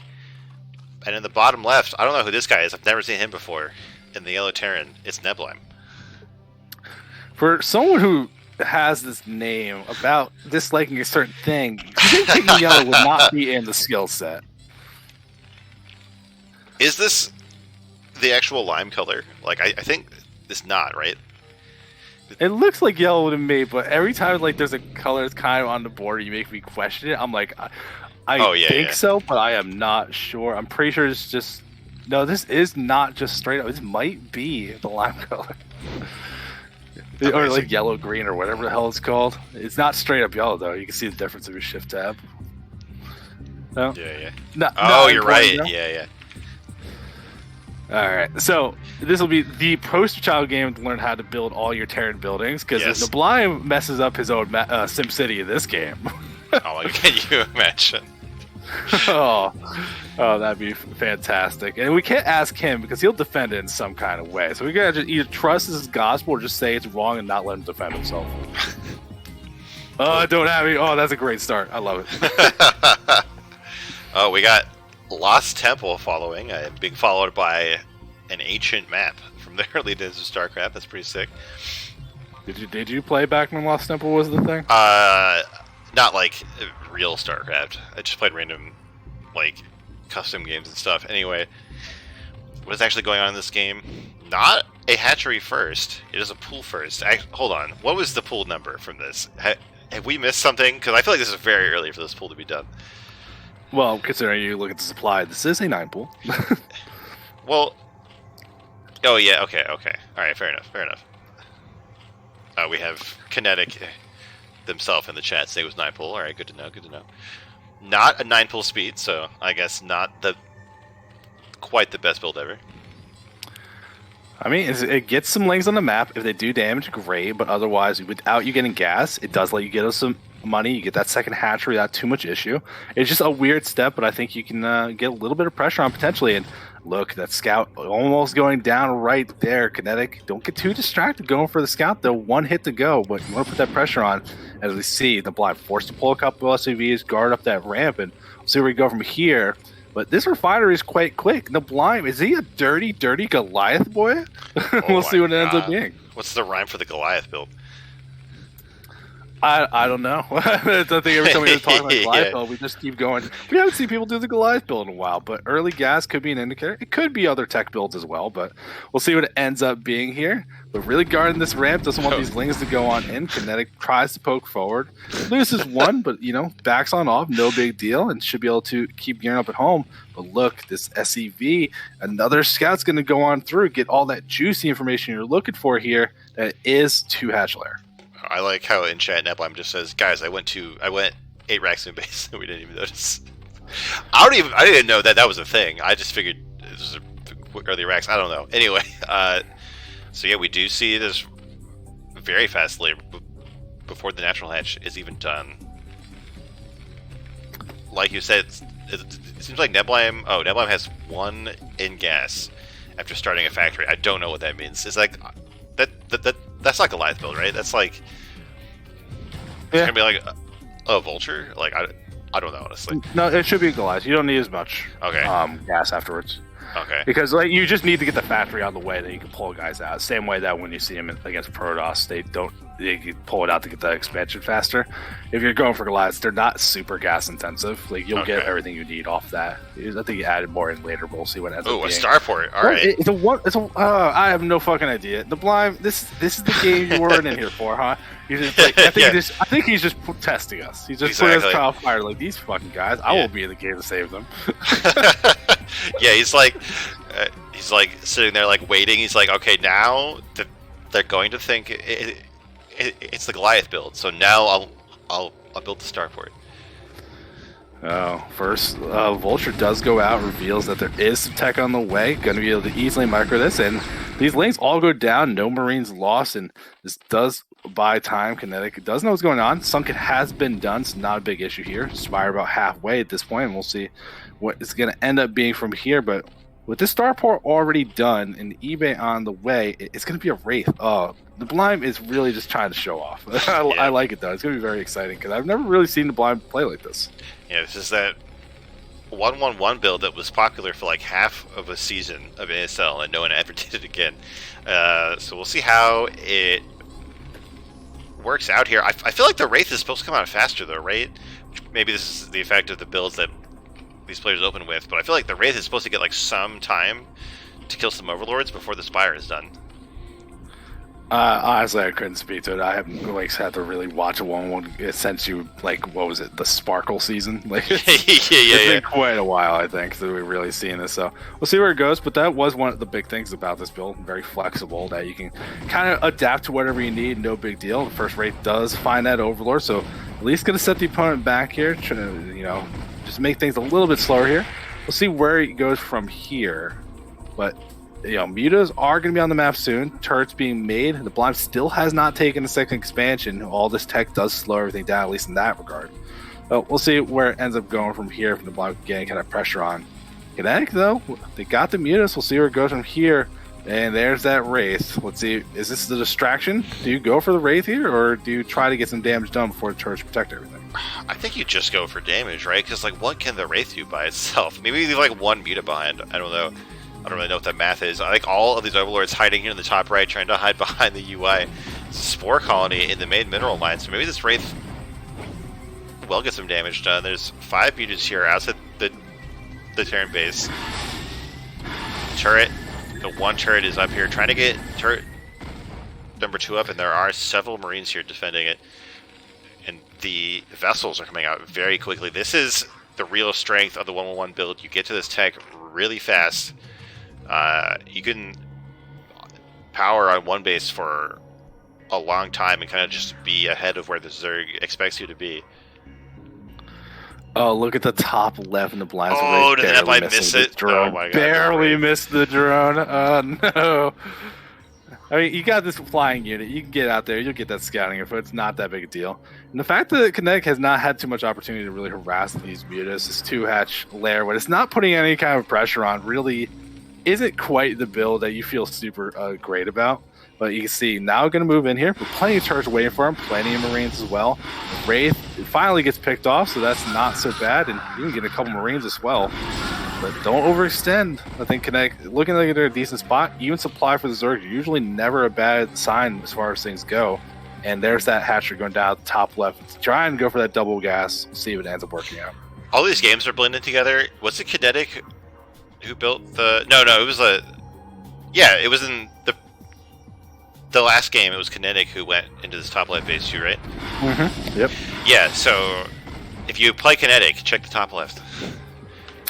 Exposed. Exactly. Get those sniper strats in there. Well, trying to find any opportunity they can get in, get some damage done, killing a couple more bio, trying to find spots that are not... Oh, no. Oh, nice split. That's a good split. That is very good to get that out as fast as he did, but still, you can see that meter clap down just to 5, still adding on more behind it and working on the air upgrade, so Kinetic really does like investing in these mutas. But we saw what happened last game. It was a long time not getting a Queen's Nest.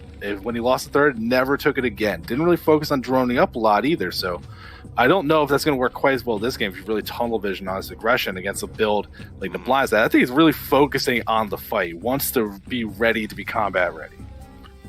Yeah, I don't know how the Zerg game plan changes when Terran stays on one base. Like, I don't know, like, it seems like we stayed on mutas for pretty long here relative to the vessels, but there are very quick vessels, but there's only one starport, and there's only one vessel, so there's not that much mana here. So maybe Kinetic knows they can get damage done between irradiates.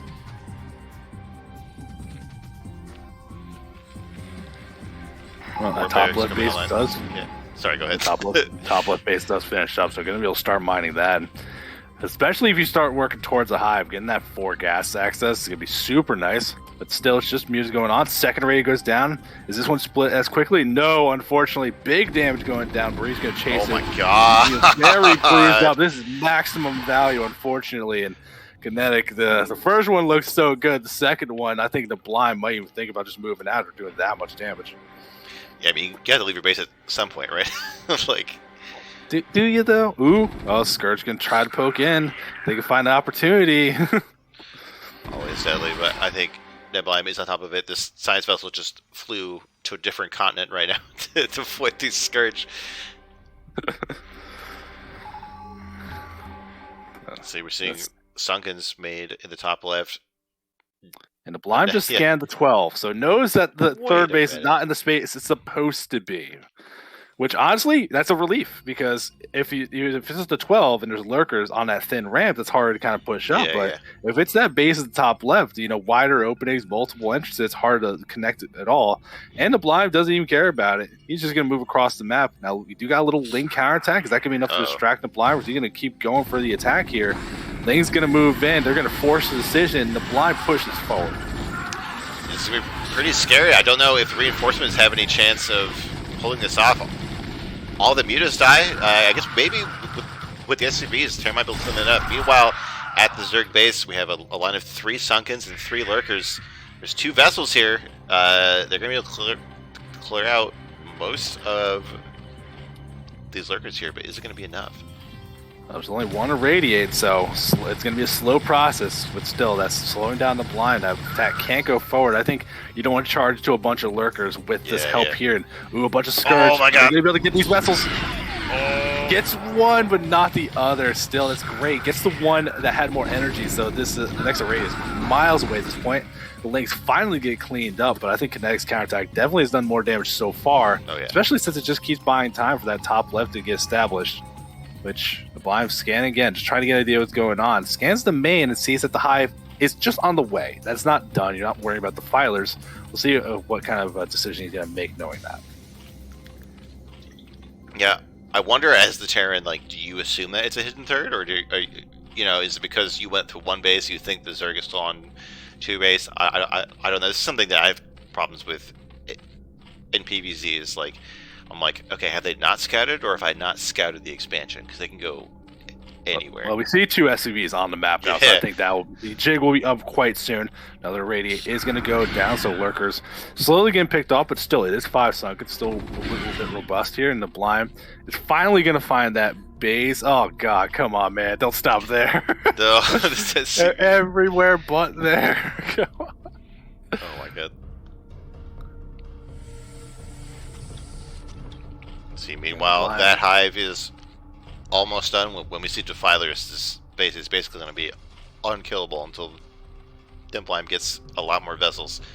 Oh, but I feel like the Star Sense has been activated because Neblime is heading straight over to the top left. Oh, it looks like we might have seen a scan or something because it seems like we have. No, it has to be. Oh yeah. Okay, there's no stars. It's a star. All right. Look, yeah, the star eyes. I checked every other base he wasn't there. Then I walked my worker and it exploded. So I guess I'll go here. All right, but this base, the line is not quite as strong as it was before. Oh, and even one of those lurkers just popped right before my eyes. So there's going to be just one lurker left and 2 sunks. The hive tech is not quite online. There's no defilers going straight into ultras. But those are not going to be up in time to save this base, which is going to go down, I think. Yeah, it got some value out of it. It's not like it hasn't been up for any significant amount of time. I actually don't like more for more lurkers here. Not going to be enough to save this base. Fine time here. Kinetic did move some units up front, so he's got a nice little soft contain outside the natural of Neblime, which isn't so bad. And he is moving over some links. It's just not going to be enough to like save this base. We got 6 medics here. Like, you're not out damaging these 6 medics. Well, if the vessels leave, this lurker can't be seen. Is this base going to live with 90, 80 HP here? Oh, Come on, Marines. Come on, Marines. Okay, there you go. It goes down. The vessels return home. They just abandon those Marines to their fate to help break out of this contain. So more Marines can die to these lurkers. It radiates, clean up a bunch of them. Yeah. Now, I'm not super thrilled that Kinetic is deciding he got the high tech and is immediately just going for ultras. I don't think he was super proactive on the armor upgrades. You actually see Neblime's already has +2 weapons and has been there for quite a while at this point, while the +2 armor just on the way now. So it's not like these ultras are going to be so robust when they're ready. They're going to be passable. So we'll see what ends up happening when they do get there, but you already got vessels. The raid's already going to be an option. This force is growing bigger and bigger. I really wanted to see defilers instead. Yeah, I don't know if maybe Kinetic was like, oh god, he's going to irradiate all my defilers anyway, I might as well go to ultras. But like, ultras are not immune to that either. I like how Zerg just tried to rebuild this hatchery, like on the corpse of the old one, and there's still Marines here. I feel like these things might clean them up, but at least Neblime is going to know to head back in that direction if he wants to kill that third base. Watching Lynx just fight. Oh no, another run by.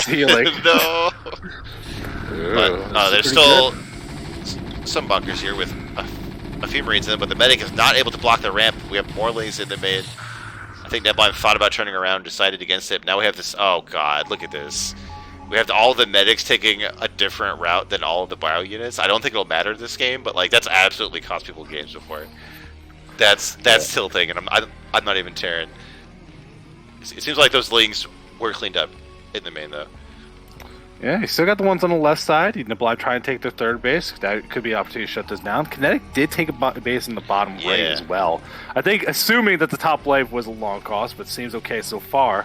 Neblime's force is here, looking pretty robust. A decent amount of vessels, but a lot of fire bats. I think anticipating the Dark Swarm that is not coming, but still going to be super good against these lings if that's a big part of the defense.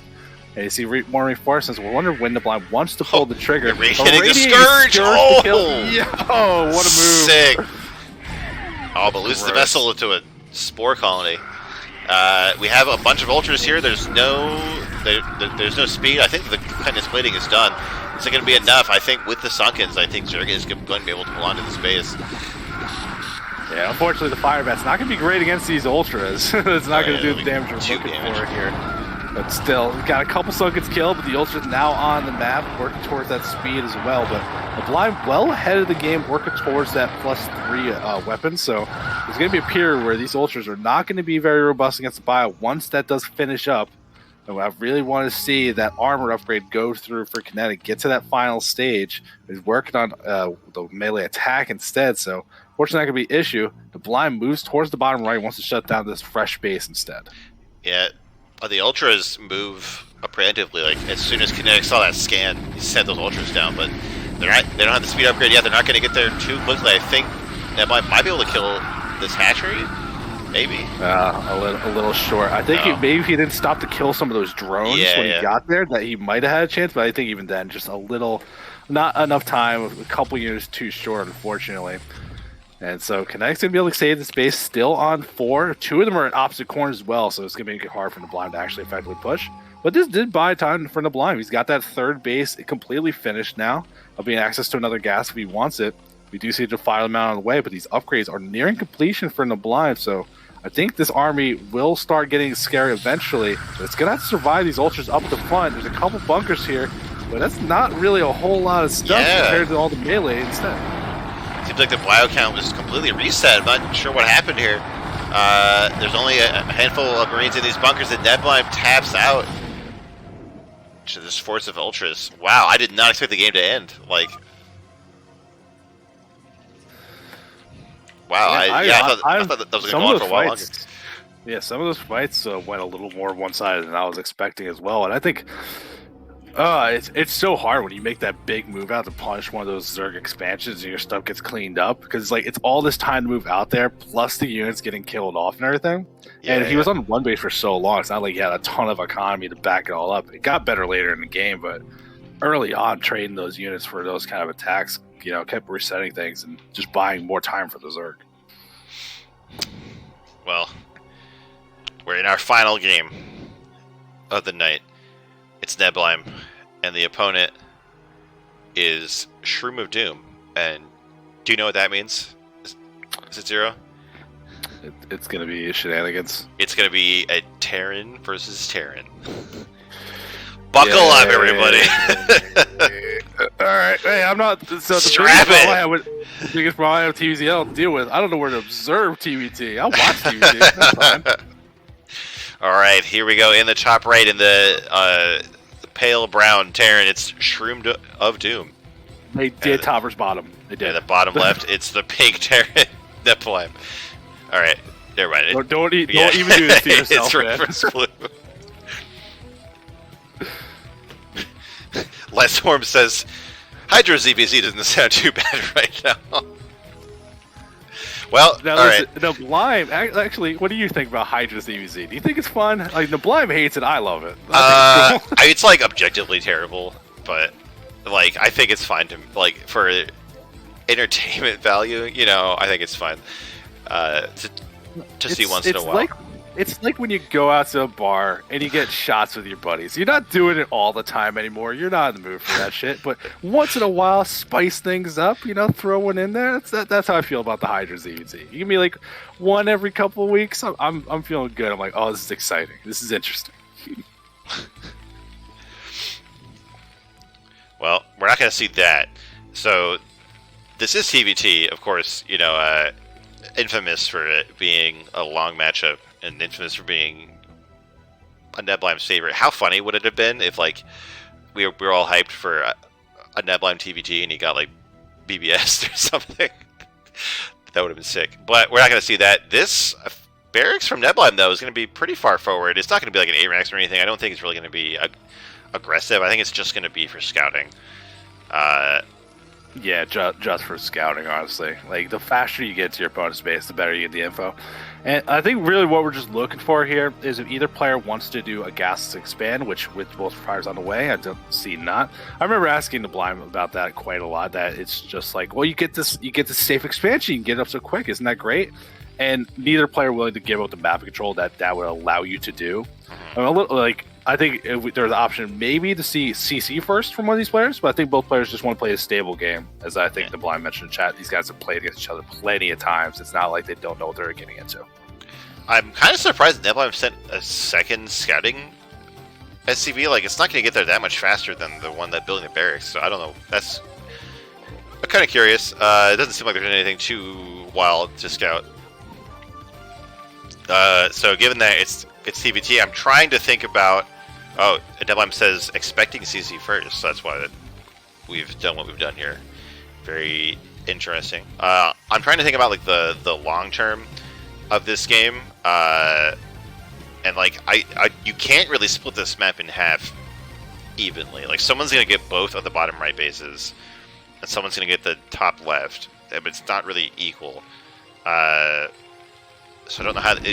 Is that going to mean that we're going to see players go for like a more aggressive early game because they know they can't really get into the split map scenario? I'm not sure. We have Neblime trying to be aggressive here with the first Marine and the SCV. I have no idea who benefits from this trade. Oh, wait, the second Marine comes in. I think this is probably a wash or like slightly better for Shroom. Yeah, I don't think it's any like the builds are basically similar between two, but look at the supply difference. The Perimeter Group actually notably ahead. A couple workers already this early game really is not that bad. And actually getting a little aggressive, moving out with a couple SUVs and a couple Marines, so you can put a little pressure on. Which Neblime is just trying to do a low ground CC, so this might be able to discourage that and get ShroomOfDoom a nice little lead moving forward, especially since that barracks is no longer making units, is now floating for that scouting info. So you're going to get there. Neblime is making a vulture, not trying to rush tanks or anything. Should be able to dissuade this. So good awareness from Neblime, knowing the timings to make sure this doesn't do it too much damage. Just one vulture, be two Marines. Like I actually I have no idea, especially with some. Range of damage of these vultures, it's gonna destroy these Marines. Okay, all right, not even close, baby. We got a follow from Phoenix 2470. Good to have you here. And Neblime says one vulture beats like 6 Marines if you micro. But does vulture beat a vulture though? Well, 2 vultures beats a vulture. But what about vulture and Marine? Collective Marines get down. It's so close here. Oh, trying to repair it. Oh, saves it. Very nice. Keeps the vulture alive. I feel like I'm watching Arctos' stream right now or something. The bunker does get canceled. And Neblime saves the base. Shroom starts their own base, but it's still going to be about like half of a command center behind here. So I feel like we're a couple worker lead though, so it really isn't so bad from ShroomOfDoom. And actually, one of the big things is that ShroomOfDoom has already completed their machine shop. They want to go for some upgrades to kind of get some more map presence. I think they're on the fast track to be making the proactive plays. Whatever they want to do, I think ShroomOfDoom can just kind of dictate where to go from here, because they know the situation they're in. They tried to make that attack, it didn't quite work. First tanks out to make sure there's not going to be any kind of counter harass coming out from the Neblime instead. So it'll be up to them what they want to go from here. And considering we're still seeing a whole lot of gas being mined at this point, I would love to see more factories. I would love to see a starport, something a little more aggressive just to spice the game up, because it's very easy, I think, for these matchups. Just go to slice it up. Like, let's just no rush next 10 minutes. Let's build up. No big deal. Yeah. I don't want to see that happen here. I feel like both players so far have been pretty spicy. Like, they both like gone for the throat. So I don't think we're going to see like a no rush 20 game from here on. Yeah, I actually, because usually when I see TVT, I haven't seen much on Eclipse. Like, you watch some of these other maps, like, there's like a polypoid or something. It's like, oh, well, you want to get this high ground ridge. Like, you want this great position to be in there. I think with the fact that there is multiple paths around this map, I wonder if there is particular spots, like, for, like, ShroomOfDoom, if you can get that, like, high ground right outside the Neblime Natural, that'd be good. But there's still even ways you can circumnavigate that, too. Yeah. So is the positioning as critical here as it is compared to other matchups? Like, tanks are really strong, but I'm curious to see like what the play actually ends up being instead. We'll see. Space on the map is always very important in this matchup. Basically, no matter what, but this map does have some unique geometry. We do this one spider mine. How is it that close? How is it not triggered yet? Like, I think it takes will kill it when it pops up, but I'm amazed that it hasn't triggered yet on that. Yeah, I'm a little surprised too. This feels suspect. Yeah, they're actually like allied in the game now. Oh, yeah, you doing allied mines? Are we that guy? Oh, I think it actually does hit that tank. Very nice. It does. Damn. Oh, but Shroom scans ahead, checks the high ground, make sure there's not a trap here. Does end up clearing out these mines. Yeah, it's still a lot of tanks, a lot of units. Even though they did take some big damage, so sending out the SCV is going to help repair that as well. But I'm going to slow things down as much as they can with these mines, just buy as much time as possible, because you got to wait for scans. You can't just rush across very recklessly. Will get time for Neblime to build up his own tank count, working towards their own siege mode here. And I did see Neblime finish the armory first, but hadn't started their weapons just yet. We'll see who wins the upgrade war when that starts happening. But still, ShroomOfDoom just claiming the spot. They got that high ground pod. They don't want to lose control of that too easily. And I think he's just going to be content settling up there. Yeah, I'm kind of curious. Like, I feel like if you only controlled this part of the high ground pod, you basically control nothing. Because, like, it's in its own little, like, path here that doesn't directly touch anything else. Like, if it was at your opponent's, like, natural, then you're definitely controlling something. But, like, this gap in the middle here, I feel like you're not really controlling much of value here. Anyway, in the meantime, we have Neblime trying to run around with some vultures, but getting pushed away by Shroom. Seems like Shroom wanted to get a third, but this mine blocking the command center, which I think is just justice for all the nexuses that have been blocked by spider mines. You know, I think Terran should get to learn what that feels like. Yeah, I'm sure that's not the first time they've experienced that. It definitely will not be the last. We do see, though, a couple of vultures move up there, more mines, but they are going to get cleaned up here, so Neblime going to lose a little bit of units, but after that early deficit, you can see that early CC does kind of kick in nice and good. You got a little bit of supply lead, work kind of has evened up, and both players just building up here. It looks like Neblime can add on a lot of factories. Going nice to a big mine ground hits base. At the third of Shroom. Like 3 vultures killed like 2 tanks. I think it was pretty. That was pretty sick. We're just not seeing any big deviation between the two players, even though like the playstyles are a little different. It's still a lot of factory-based stuff. Not really working on these armory upgrades. No starport action just yet. Both players. I think Shroom's trying to take the third. That's the biggest thing we're seeing between the two, and the Neblime is very comfortable sitting on 2 at least for the moment. Both players have an armory, but they're not upgrading. Is it like just to get Goliath, or like are they like spending all their money on units, dining or upgrades? I don't know. I've seen a couple Goliaths get made. I think so. I think it will be useful for upgrades later. There is critical upgrades in this matchup for the tanks. You want to get them to +2 as quickly as you can because it does help out the siege mode. So we'll see if people rush for that. The Neblime is going to be the first one to start that +1. But, you know, it's not like, I don't think it's like Zealots versus like Lings. You don't need to rush into it. And you can see it's just both players setting up the balance of that bottom path with the high ground pods. And we do see, is that hard to see? Just a missile turret and eBay? Like, what is this? The bottom right corner? Yeah, like, it's like trying to block the hidden base, like, from Shroom. I don't know. Maybe this is something that they do a lot in their games. Like when you have 2 people who play games a lot, they do weird strategies because they have like their own little meta. But like, there's a lot of fighting going on over this 10-minute proxy eBay and this turret. Yeah, but I mean, still, this is just distraction. I do this with pylons. Like, you know that experience where you just throw it somewhere, force them to go kill it. You know where the units are. You don't have to worry about things. And with some vultures killing that, the Neblime feels safe enough to go get their third base at their location instead of what ShroomOfDoom had to do, where they built the CC and they were going to fly it in, but the Neblime has control of the 12 o'clock, so he's not going to be able to make any use of it. Right. So Neblime dropping some knowledge in the chat. So you build the turret because an SCV can scan and kill the mine, but it takes too long to kill a turret, so they have to bring units down, which I guess is what happened. So I guess, yeah, Shroom is going to commit to taking this base as their third. And also, apparently you don't bother with the +1 upgrade, because it doesn't really make a difference. You want the +2 upgrade. And so I guess you can just wait until later. Yeah, the +2 is the 180 because the tank, the siege gets +5 per upgrade. So, like, it's not like these little dinky upgrades that most of the units get. It's a big, meaty number. That second one really gets you to the hump you need. Oh, did you see this spider mine hit outside of Neblime's natural?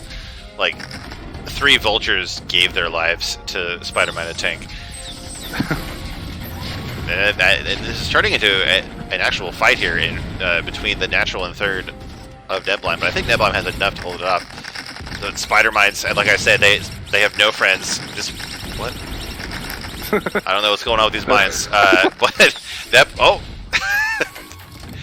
what? Oh, okay. There's more tanks showing up. Okay, so I thought Neblime held that off, but now Shroom has secured this. The weak word there. That SCV did a great job. And look, you pulling a lot of the boys, drawing some of the fire. Doesn't want to lose any of these tanks. He's willing to lose some SCVs. No big deal. Gonna be able to clean up these. God. Ooh, the tanks did go down so quickly. Speed was very strong. Neblime's like barely holding on and taking heavy losses, trying to keep this path clear between his bases. He does have this tank sieged up on the high ground. I think this is the only reason that he's able to keep this base alive at all. Otherwise, these vultures being here killing all of these workers. And honestly, Neblime's like comfortable here. He's got a worker lead, a very significant worker lead, so he can lose and bleed just trying to hold things off here. And if you look at that 12 o'clock, it's one Wraith whittling down these tanks killing before this he thing. can land the CC. So eventually the base count, but Neblime's had the third one for so much longer at this point. Yeah, well, except with the bottom right base, I mean, this is going to put Shroom ahead, right? In terms of bases? Yeah, it should. Yeah. It should. It's really like having the access to 4 gas is going to be so useful here. Yeah. And I feel like this is going to unlock the other bottom left base, right? Or bottom right base, because Neblime doesn't really have enough units to defend that front. So I'm worried that this is going to lead to Shroom getting more of the map, like if he gets the bottom right 2 bases. This one vulture though at the 12 o'clock is going to sit here and get a bunch of SCV kills right now. Yeah, I think there's like a little bit of action kind of all over the place. A lot of just Wraith versus Wraith around trying to catch something. But ShroomOfDoom making the first like really proactive thing I like seeing in the mid game, we're starting to make dropships, so that's going to really open up some opportunities for aggression. Neblime has a big force though on the bottom right, looking like he is going to make a move to try to clear out that bottom right base. A lot of tanks here. There's a couple siege on the high ground, but I don't think it's going to be quite enough to dissuade this. Vultures go up to give it the free vision, should be able to clean this out without too much issue. But Vultures come in. Did they get the mines off? Doesn't seem like it. ShroomOfDoom is trying real hard to hold on to this base. I think he might be able to with all these reinforcements. And it's a lot of units coming up from that middle path. You know, I said earlier that I think controlling the middle path wasn't that good, but I forgot about these little ramps that head down to the bottom right, so I guess it's pretty strong. So Shroom will be able to keep the command center alive, but the Vultures is getting a bunch of SCV kills here, really cementing that worker lead for now. We do have Neblime going for a very exposed 4th base here towards the top left. And we have this dropship from Shroom, which might scout that base. There are vultures from Neblime here to defend, but at the 3rd base there's not that much, just 1 siege tank, 1 turret, and 1 wraith. Is that enough to stop a 4 vulture drop? I have no idea. Me neither. Well, let's pose this question. Pose a question. I have no idea what the answer is. Correct. We have no idea what the answer is. Exactly. Here goes that drop, though. It is going to drop at the 3rd. Tank does take out that first shot. We're going to try to get some spider mines in, see if we can kill off that tank, but Neblime very quick to react. It does try to make sure that some Goliaths and things clear this up. Not too many SCVs lost at all, and that drop did not quite do the damage you're looking for. Work count evened up between the two. Supplies not even as well. Really, these players are both playing, even though they're attacking different points of the map, playing a very similar game, it feels like, and both showing why they're pretty good at this matchup. Oh yeah. I'm like I said, I'm worried for Neblime though. Like Shroom is now pulling ahead in workers. I think Shroom has the better map position. Shroom has more bases up. So Neblime is not like weak, but I feel like Shroom is going to pull ahead unless Neblime makes a big change somewhere on the map. And we even have Shroom trying to make a push through the like upper middle path here. And Neblime does have a lot of tanks set up though, so I don't know if Shroom's gonna be able to break it here. I think it's just going to be hard for Shroom to actually push through here, because like Neblime isn't a spot where he's going to be able to get 5 bases. He's got the top left one, and he took the other one in the bottom right corner. He's got a lot of mines, a lot of good tanks in good positions. He's claimed a lot of that good territory that Shroom would use for any kind of big effective push.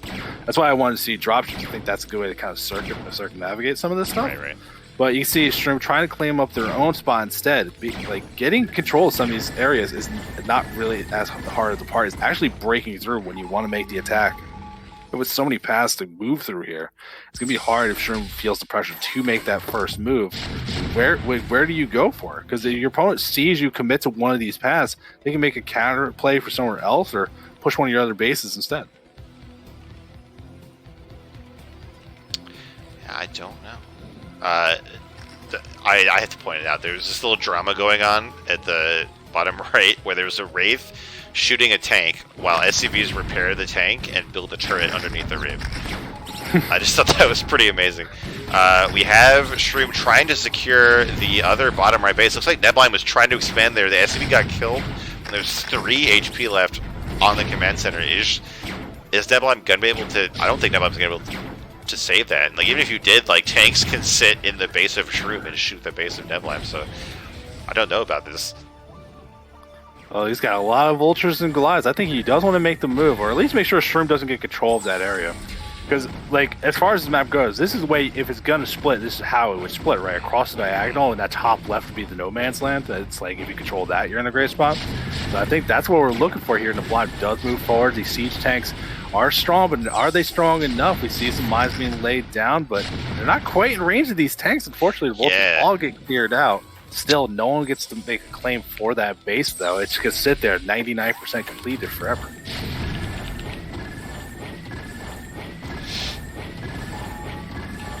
That's really fighting over this just barely unfinished command center. In the meantime, it seems like Neblime is trying to secure that top left. Just keep some semblance. I guess if both of these bases are secured by Neblime, then he will have the advantage. By the way, we have a bunch of SCVs trying to finish the command center, like this is Warcraft 2 or something, at the the top base of Shroom. I don't know what's up about that. Yeah, I'm not sure, but you could do like I do. Even if that bottom right base never gets completed here, if the Neblime gets control of the top left, that's more valuable. It has the extra gas thing. That's the restricting like resource in this matchup, not the minerals.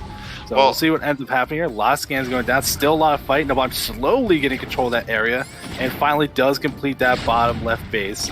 There is a cloaked wraith. It's going to start harassing, just trying to be as annoying as possible. But still, the ground war. It looks like Neblime, for the moment, has got control. Well, yeah, I guess so. There's still these tanks in the high ground. Oh, that command center is finished. There's another cloaked wraith slowly going to kill the SUVs in the mineral line. Is Neblime going to get, like, I guess, has to bring some Goliath in and scan him. Here we go. So we've got, or are we going to see that? The eBay is actually, like, about to burn down, and that could be a problem if you can't make sure there's always cloaked wraiths that are showing up. We've been like focused on so much of this little action. We were talking about those upgrades. Neblime has hit that +2 weapons that ShroomOfDoom is still pretty far away from. So his tanks are much more effective in these fights. I think that might have been why he's been able to muscle his way through on some of these locations.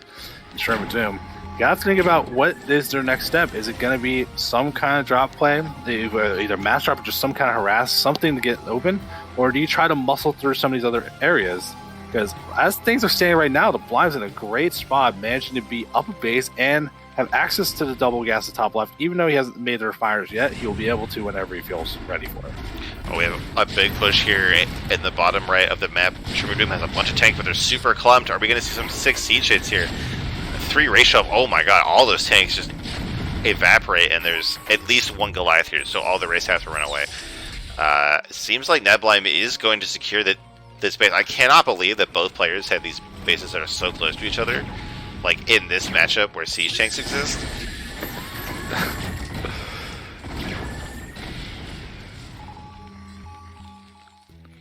A couple of races looking like they're going to try to open up the middle of the map for ShroomOfDoom, try to get some kind of path where action can start happening.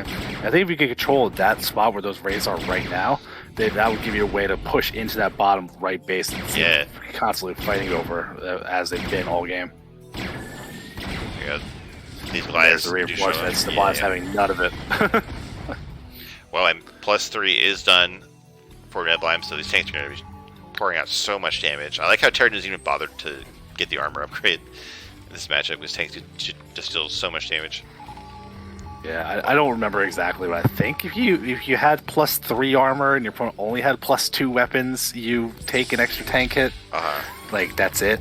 Like, if you're all maxed out, it doesn't matter. So yeah, the armor doesn't really mean nearly as much as the attack upgrades.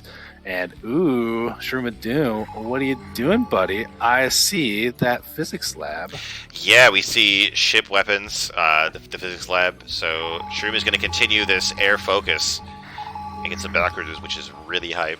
By the way, look at how many workers both players have. They're just trying to soak up as many minerals as they can before their opponent can take a base from them. Like, isn't this a matchup where you want less workers because you're going to have like a huge supply in like all these tanks that are all over the map? I guess we'll find out. I think at some point, yeah, I know that's a move you can use later on. Is like actually using the workers to eat some of the early tank shots if you're trying to make a push forward, like just using them as like cannon fodder. So that's not gonna be a bad way. ShroomOfDoom though is realize this game's gonna keep going on for a while. I really don't mind this transition that you have the split map, you're playing a long game anyway, rechargeable energy to use on your moto cannon. It's really not that bad of an idea, but still, it's going to be a very time intensive. And he's already maxed out. He's going to have to lose supply to open it up for this. He's got a big push over at that top left. Lots of tanks are made, but look how many racers there as well. It's a decent amount of turrets. I don't know if ShroomOfDoom is actually going to have enough to push through this. We'll see what ends up happening. So here, I mean, Shroom is definitely going to clear supply for those BCs. But by doing this, these tanks of Neblime set up in a nice arc here. Not able to keep Shroom from getting onto the low ground, though. Ooh, Neblime is going to match that late game strategy themselves, adding out 4 starports and their own physics lab. So if they want to transition as well, both players can play the game. You can see those banks really starting to climb up for both players. And as good as BCs can be in a matchup like this, you've got to be very careful because it can eat up a lot of your money fast. And if it doesn't work out, they're slow. They're going to be committed to wherever you put them on the map. It's hard to, I think, it's hard to play them well without putting yourself in some real danger as well. Yeah, definitely hard to use. Meanwhile, Neblime making a huge push straight to the middle of the map, cleaning up the token defense that Shroom had. Now suddenly threatening like the natural and main of Shroom, while Shroom is still focused on the top left. Meanwhile, Shroom is just scrambling to muster some kind of defense, but this is a huge push from Neblime. You want to clear up some supply for Valkyries? Here we go. Yeah, here we go. Both players are like, power on through it. Like, so one of us is going to get Valkyries. Exactly. Probably both of us. So you can see how much damage it's already doing. ShroomOfDoom supply dropping down significantly more than Neblime. He's getting himself in a pretty decent position as well to cut off the reinforcements from the main. This being a 2-player map instead of a 4-player. All the production's in one location. If you can camp out there, ground armies become very difficult to deal with. Oh my god, yeah.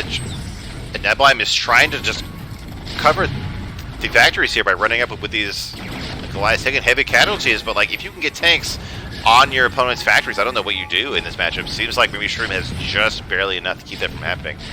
Where are those BCs? Oh no, there's no BCs coming. It's just pure Wraith coming out of those starports. No time to wait for the BCs. Yeah, which seems pretty reasonable. Like there's not that many Goliaths left over, and as much as people want to make jokes, you can actually, like, Wraiths will eventually do enough damage to this is slight anti-air. So we'll see what ends up happening, but yeah, this position from Neblime is so good right now. Oh, he can kill that physics lab. He can like knock off the potential. That'd be good if you can kill that off and slow things down a little bit more. But here comes those Wraiths. No anti-air really to speak of here. But they don't do that much damage. I think this is the biggest argument for your armor on your thing. There you go. Yeah. To stop the Wraiths. Like, yeah, when you build like 4 at a time or whatever, they actually do some damage. Oh, well, here's a Goliath, so all the Wraiths are going to die. Yeah, it's not quite where you're looking for here, but still, it's just such a push from Neblime here. He's back up to max. He's starting to work on a little bit of these like adding out starports, adding out these control towers. First BC is in production and keeps going with those upgrades. So the transition is going to happen eventually, but Neblime still hasn't lost his ground. He hasn't opened up the supply to do it yet. Yeah, but this like sudden surprise attack from Neblime was so good. It completely like recontextualized this game because it's no longer about Shroom trying to kill Neblime's bases. It's about Shroom desperately trying to stay alive. Like, it's got Neblime such a strong position on the map, and like it's made Shroom make these Wraiths rather than BCs, which are not going to be as valuable here. Move, though. Middle of the map, Blime taking this opportunity to clear out another path through the middle, and I think it's going to put pressure probably on that 11 o'clock base. Nice wide opening, no real defenses here, and that secures his top left base. If you can clear out all the position there, get that spot set, another base for himself, or at least denies one from Shroom, and protects his other top left base, which is so valuable here. Shroom was trying to get in position to stop this. It's a lot of army on both sides. The Blime is still significantly ahead on supply. These Wraiths aren't going to be enough with these couple of Goliaths here, and there's no units up top. These tanks are a little bit out of range, unfortunately, so the Blime just goes nope, and just runs out of that fight, just goes straight for the base.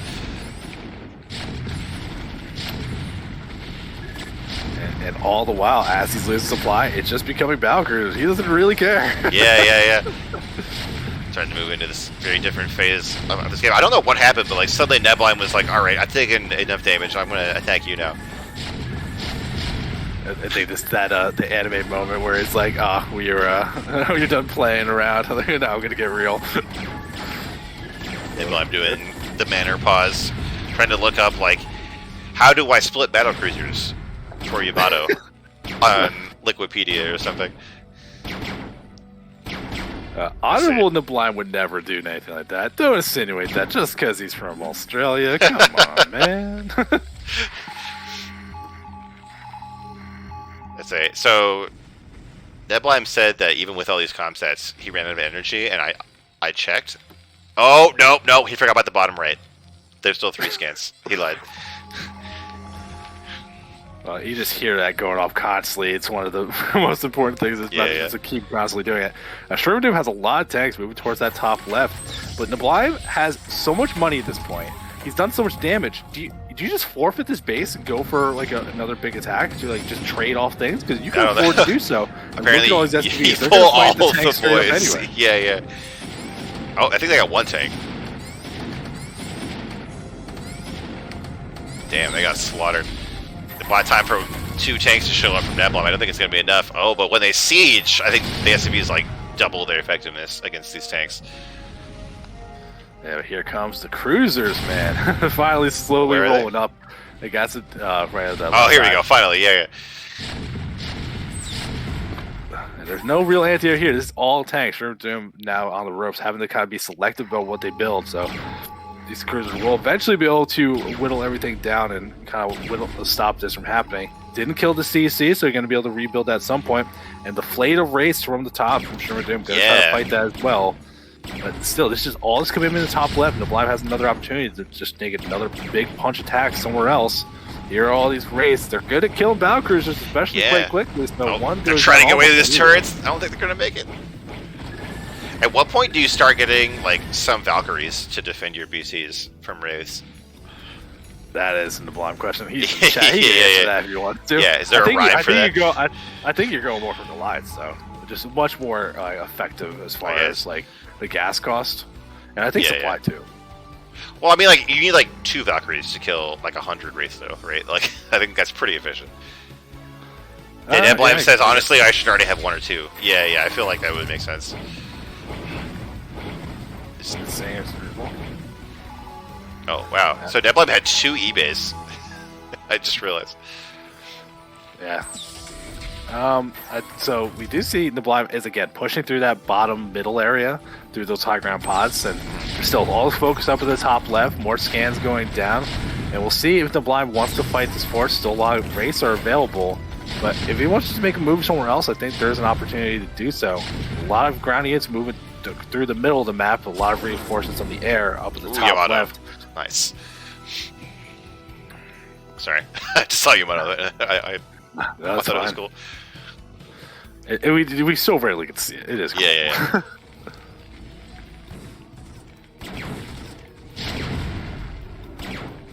Oh god, this one Valkyrie is gonna get sniped immediately by all of these Wraiths. Yeah. It's still a lot of Valkyries now, and they're starting to get the energy they need, so you can start whittling down these tanks if you want to use the glides, or you can just go straight for the race as well, I think. But ShroomOfDoom is finally backing off just a little bit. I think moving these raids maybe to help out with that fight in the middle instead. Alright, they're coming back. We'll see. Yeah. I mean, at this point, I think this is enough. This is enough BCs to just fight the Wraiths. Like, at some point, they just reach their own critical mass, I think. Yeah, I mean, still though, look at ShroomOfDoom. They are all those bases are basically getting mined out at this point. They're so low on gas. They need to really get something going. That's why I think there's so much focus on the top left. They can get that, that'd be good. I don't think it's ever realistically happening. See, he's just moving the CC. He's trying. He's like, hey, do you mind if I land this here? No, all right, I'll leave. Yeah, this is starting to get really dire for Shroom.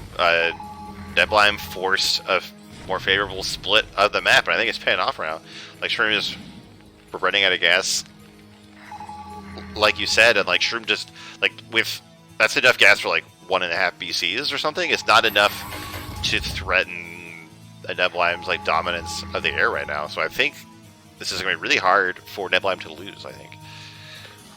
Yeah, all these units coming towards top left, I think what we're going to see is just one big attack from Shroom. It has to work. Because like you're just running out of time at this point. You can even see it now, like a lot of these gases I think are mining depleted, so they're even worse than you're expecting. So, and at 11 o'clock base is now mined out of minerals as well. So you're at that point where you just can't afford things anymore. It's just going to start costing you too much. So ShroomOfDoom, they got to be very selective, but they're running out of time. They're going to have to make their move. And being down 50 supply, that's not the situation you ever want to be in. Yeah, and somehow after 33 minutes of game, they have exactly the same worker count. Like, what is that? Oh, sure. I thought most of the they did. They were like 89 for most of the game, too. Shroom has some army in the middle of the map. I don't know if there's going to be a move forward. Just trying to do something different. Has to get something to happen here. But trying to bust this open, but this is a strong defensive position here for Neblime. Yeah, I mean, you just give up the middle. It doesn't even matter to you. Shroom needs this top left base. Look at the income. It doesn't exist anymore. 529. No minerals coming in at all. The gas barely coming in at all. All those races are now gone. The entire force of top left has been eliminated. The Blind's BC count's still really good. So even if they don't mine out, he's got a energy resource to use for kills. And the SCV's running. They're trying to get something down through the middle of the map, but honestly, I think the Blime has done it. Just plays this matchup so much better in the late game. Manages to clutch it out. Yeah, it's going to be one last hurrah here from Shroom, and then I think it's going to be over. There's one BC here versus one Goliath. I think that might be on this. Oh, you model that Goliath. Don't worry about that. Yeah, not even fucking around with that. Yeah. Shroom now trying to take the other bottom left base, but even that is defended. There you go. GG. Neblime wins a very excellent late game TBT. We just didn't see wraiths. We didn't see ghosts. Like, we needed one Valkyrie and we needed like a nuke, and then that would be it. The perfect TBT. I would say I'm a little surprised we didn't see any science missiles. I feel like I see those occasionally in the matchup. But... I think you need those like for when it's BC versus BC. Yeah, they get an EMP for to stop the Yamadas is pretty helpful if you get a lot of those. And I hate fucking admitting it, but Neblime, like, that was a 30-minute TBT. That was actually pretty exciting. Like that was a good game. It can be good. It can be good. Okay. Well, that was the end of our games today. Thank you for showing up, Saetzero. The worst. The worst. Rate? Oh my god, Snipe is rating? What the hell? I did that. There is streaming. That's not a thing. Anyway, if you like this, go ahead and give me a follow. I plan to cast twice a week this season, and of course, follow the official CPL channel. There are gonna be matches of the week on Tuesday and Wednesday. Get a follow from Doodle Doodle. Thank you for doing that. Is Snipe really like? Well, what is his Twitch name? Because I will host him. The Laser Snipe. Probably. If you see one, that's it. Yeah, Snipe BW. Oh, Snipe BW. Okay. All right. So we're gonna do that. We're gonna say hello to him, and then we'll get off. Thank you, Sloth. Snipe BW. GG's, everybody.